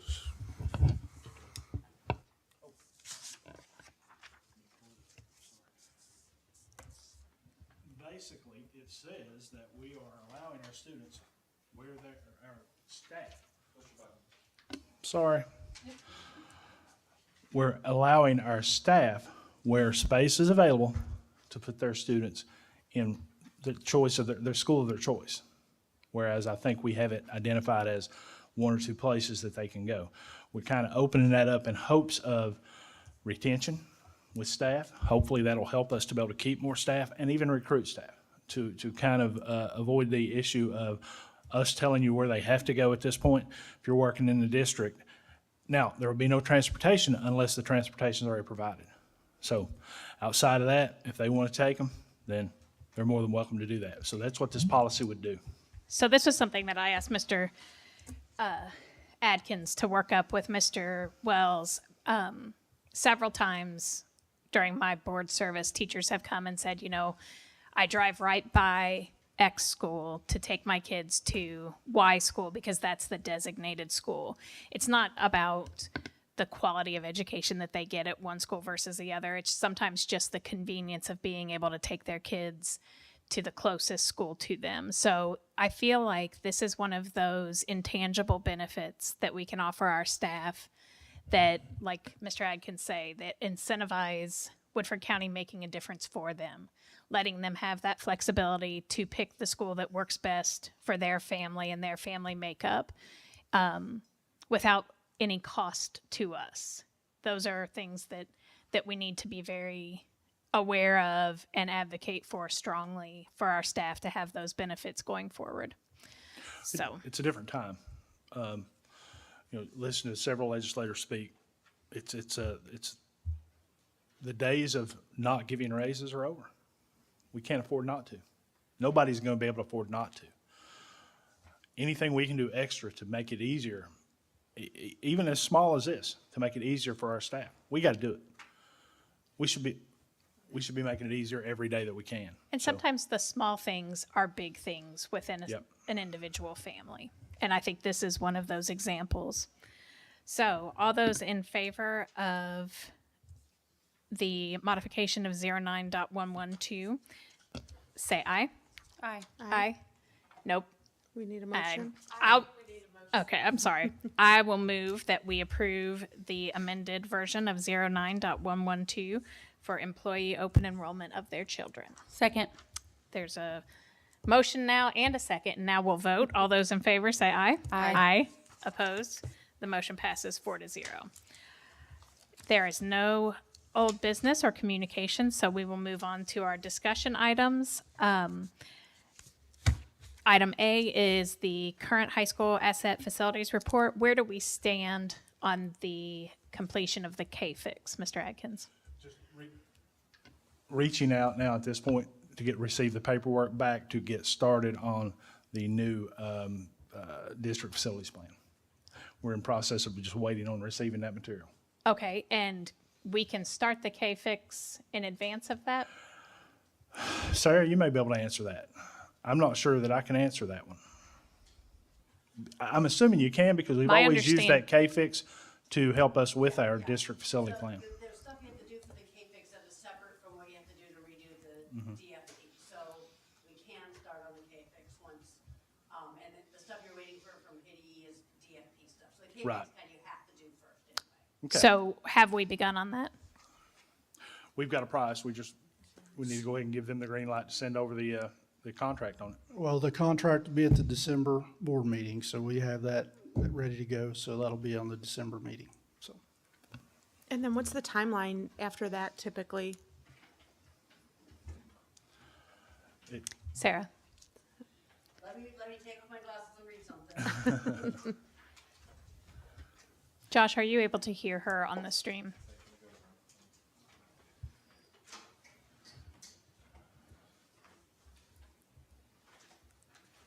I have a timeline somewhere in this paperwork.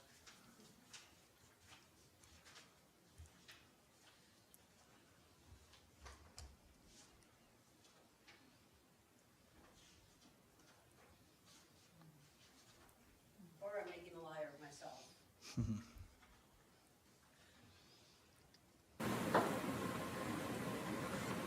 So, let's see. So we'll do the K-Fix first, and you all have, 12 buildings that we'll assess for the K-Fix, and that'll take us a few days to go through all of those buildings, and then we have to do the report. And we'll need, let's see. I'm seeing if we put a timeline in here. That'll take us probably about a couple of days to actually review the buildings, and then we put them all into K-Fix and draft that report.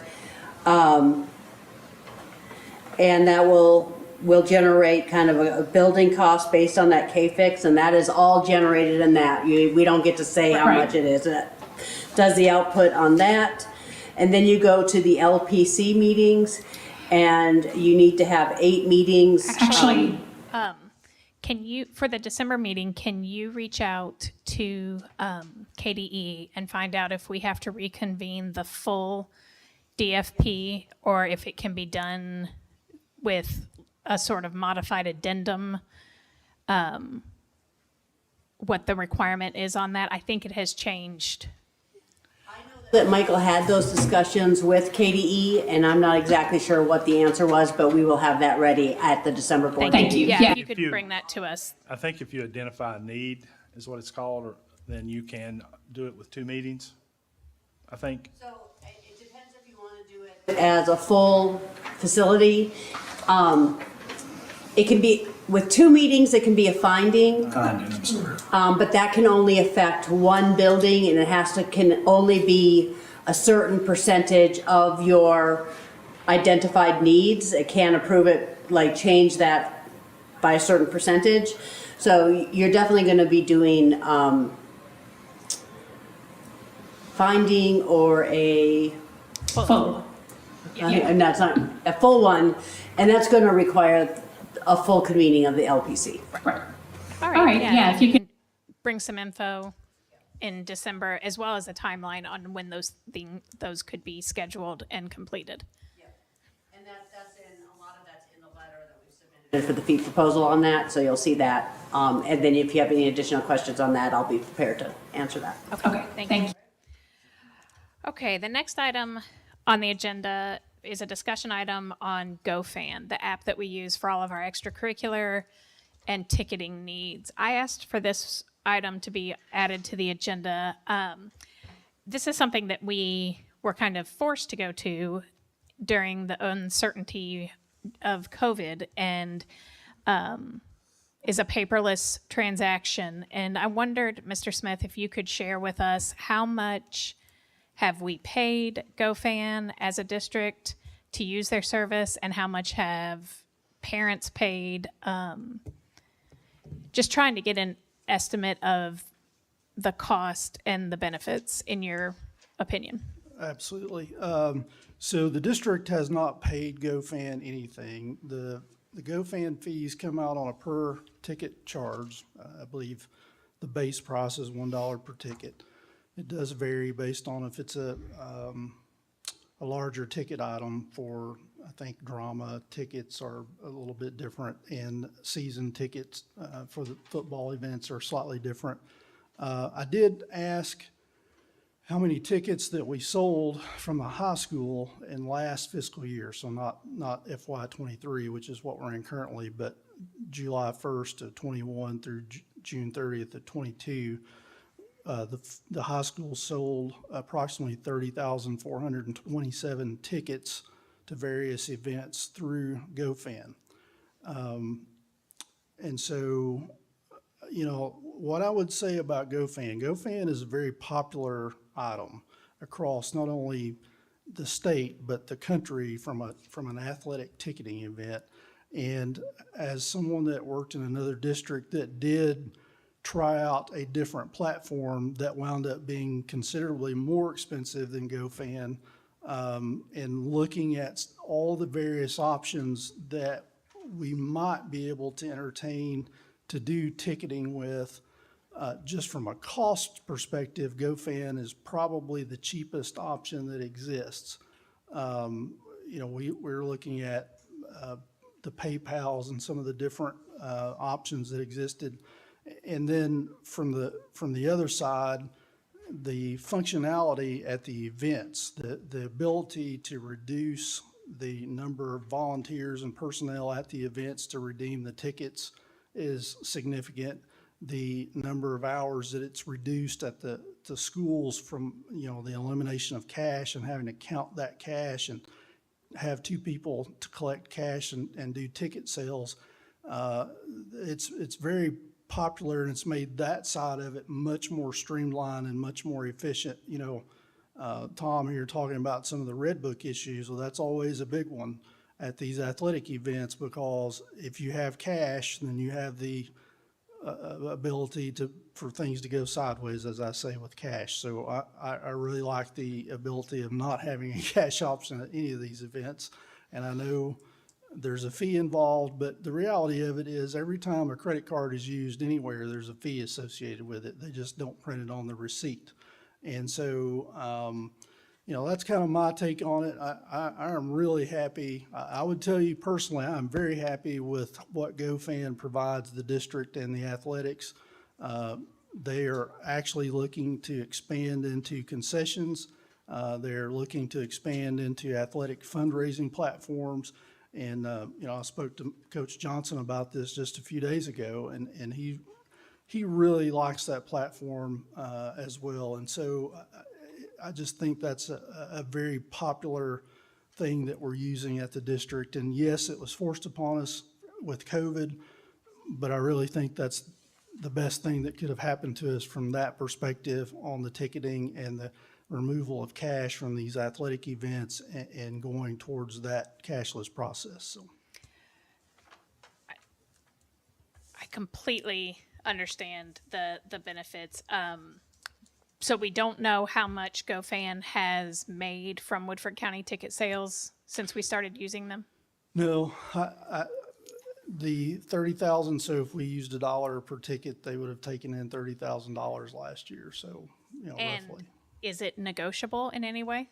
I don't believe so. It seems odd. I actually had a couple parents reach out. It was actually the Powder Puff football game that kind of made it jump out to certain parents. The tickets were only $3 and the GoFan fees were 50% of that in addition to it. So, a $3 ticket became $4.50. And they said they would rather pay that money to Woodford County Schools than to a third party in Texas. I understand taking in the ticket. I've done that obviously as a parent and at athletic events and things like that. But if possible, is there a chance that we could establish passes that could be bought at the beginning of the season, and that would lessen the cash transactions at the gate, but allow parents to be paying that amount to Woodford County Schools rather than splitting it with GoFan? Possibly, but you still have to work through the redemption of the passes. There's a whole piece around the gate process, someone going through the gate with that pass. You have to verify that and validate it and those types of things. I'm not going to say that it couldn't happen. I would respond to, and I think it's a reasonable question, but when you start looking at all the things that the GoFan removes from the process, it removes the hours of cash counting from the bookkeeper. It removes the multiple people at the gate admissions from having to do what we're talking about with taking cash. So that fee is less than what it's actually costing the district to do that otherwise. And so while I appreciate them rather wanting to give the money to us, I think that has to be looked at as a cost of business and as efficient business, really, when we look at these athletic events. So even at that, I think the agreement between us and the county, and I don't want to say this loud enough for Judge Kay to hear me, but it says that we sell a ticket at the gate, they get $1 of that. So as long as we're not selling tickets at the gate, then we don't have to, either way, we're going to lose $1, $1.50. Okay. All right. Well, any other discussion from board members on that? One thing I think that might be interesting to me anyway is a way to reduce or eliminate the cost for a student to get into our athletic events. And I've been at other schools where, for example, the visiting team pays $3 more than the home team parents, for example, but all the students from that visiting school get into any sporting event or any event for free. I would love to see something like that be more the focus than the platform that we use, and I agree 100% with the risk involved in the handling of cash and the accounting side of it. But that, to me, seems like that might be That's actually, a really good. that may be the solution of kind of killing two birds with one stone. You know, if you have a family of 5 or 6, that GoFan fee adds up when you're buying tickets for your kids and their friends. It may be that offsets the cost and makes it a little bit more palatable to pay the fees to GoFan.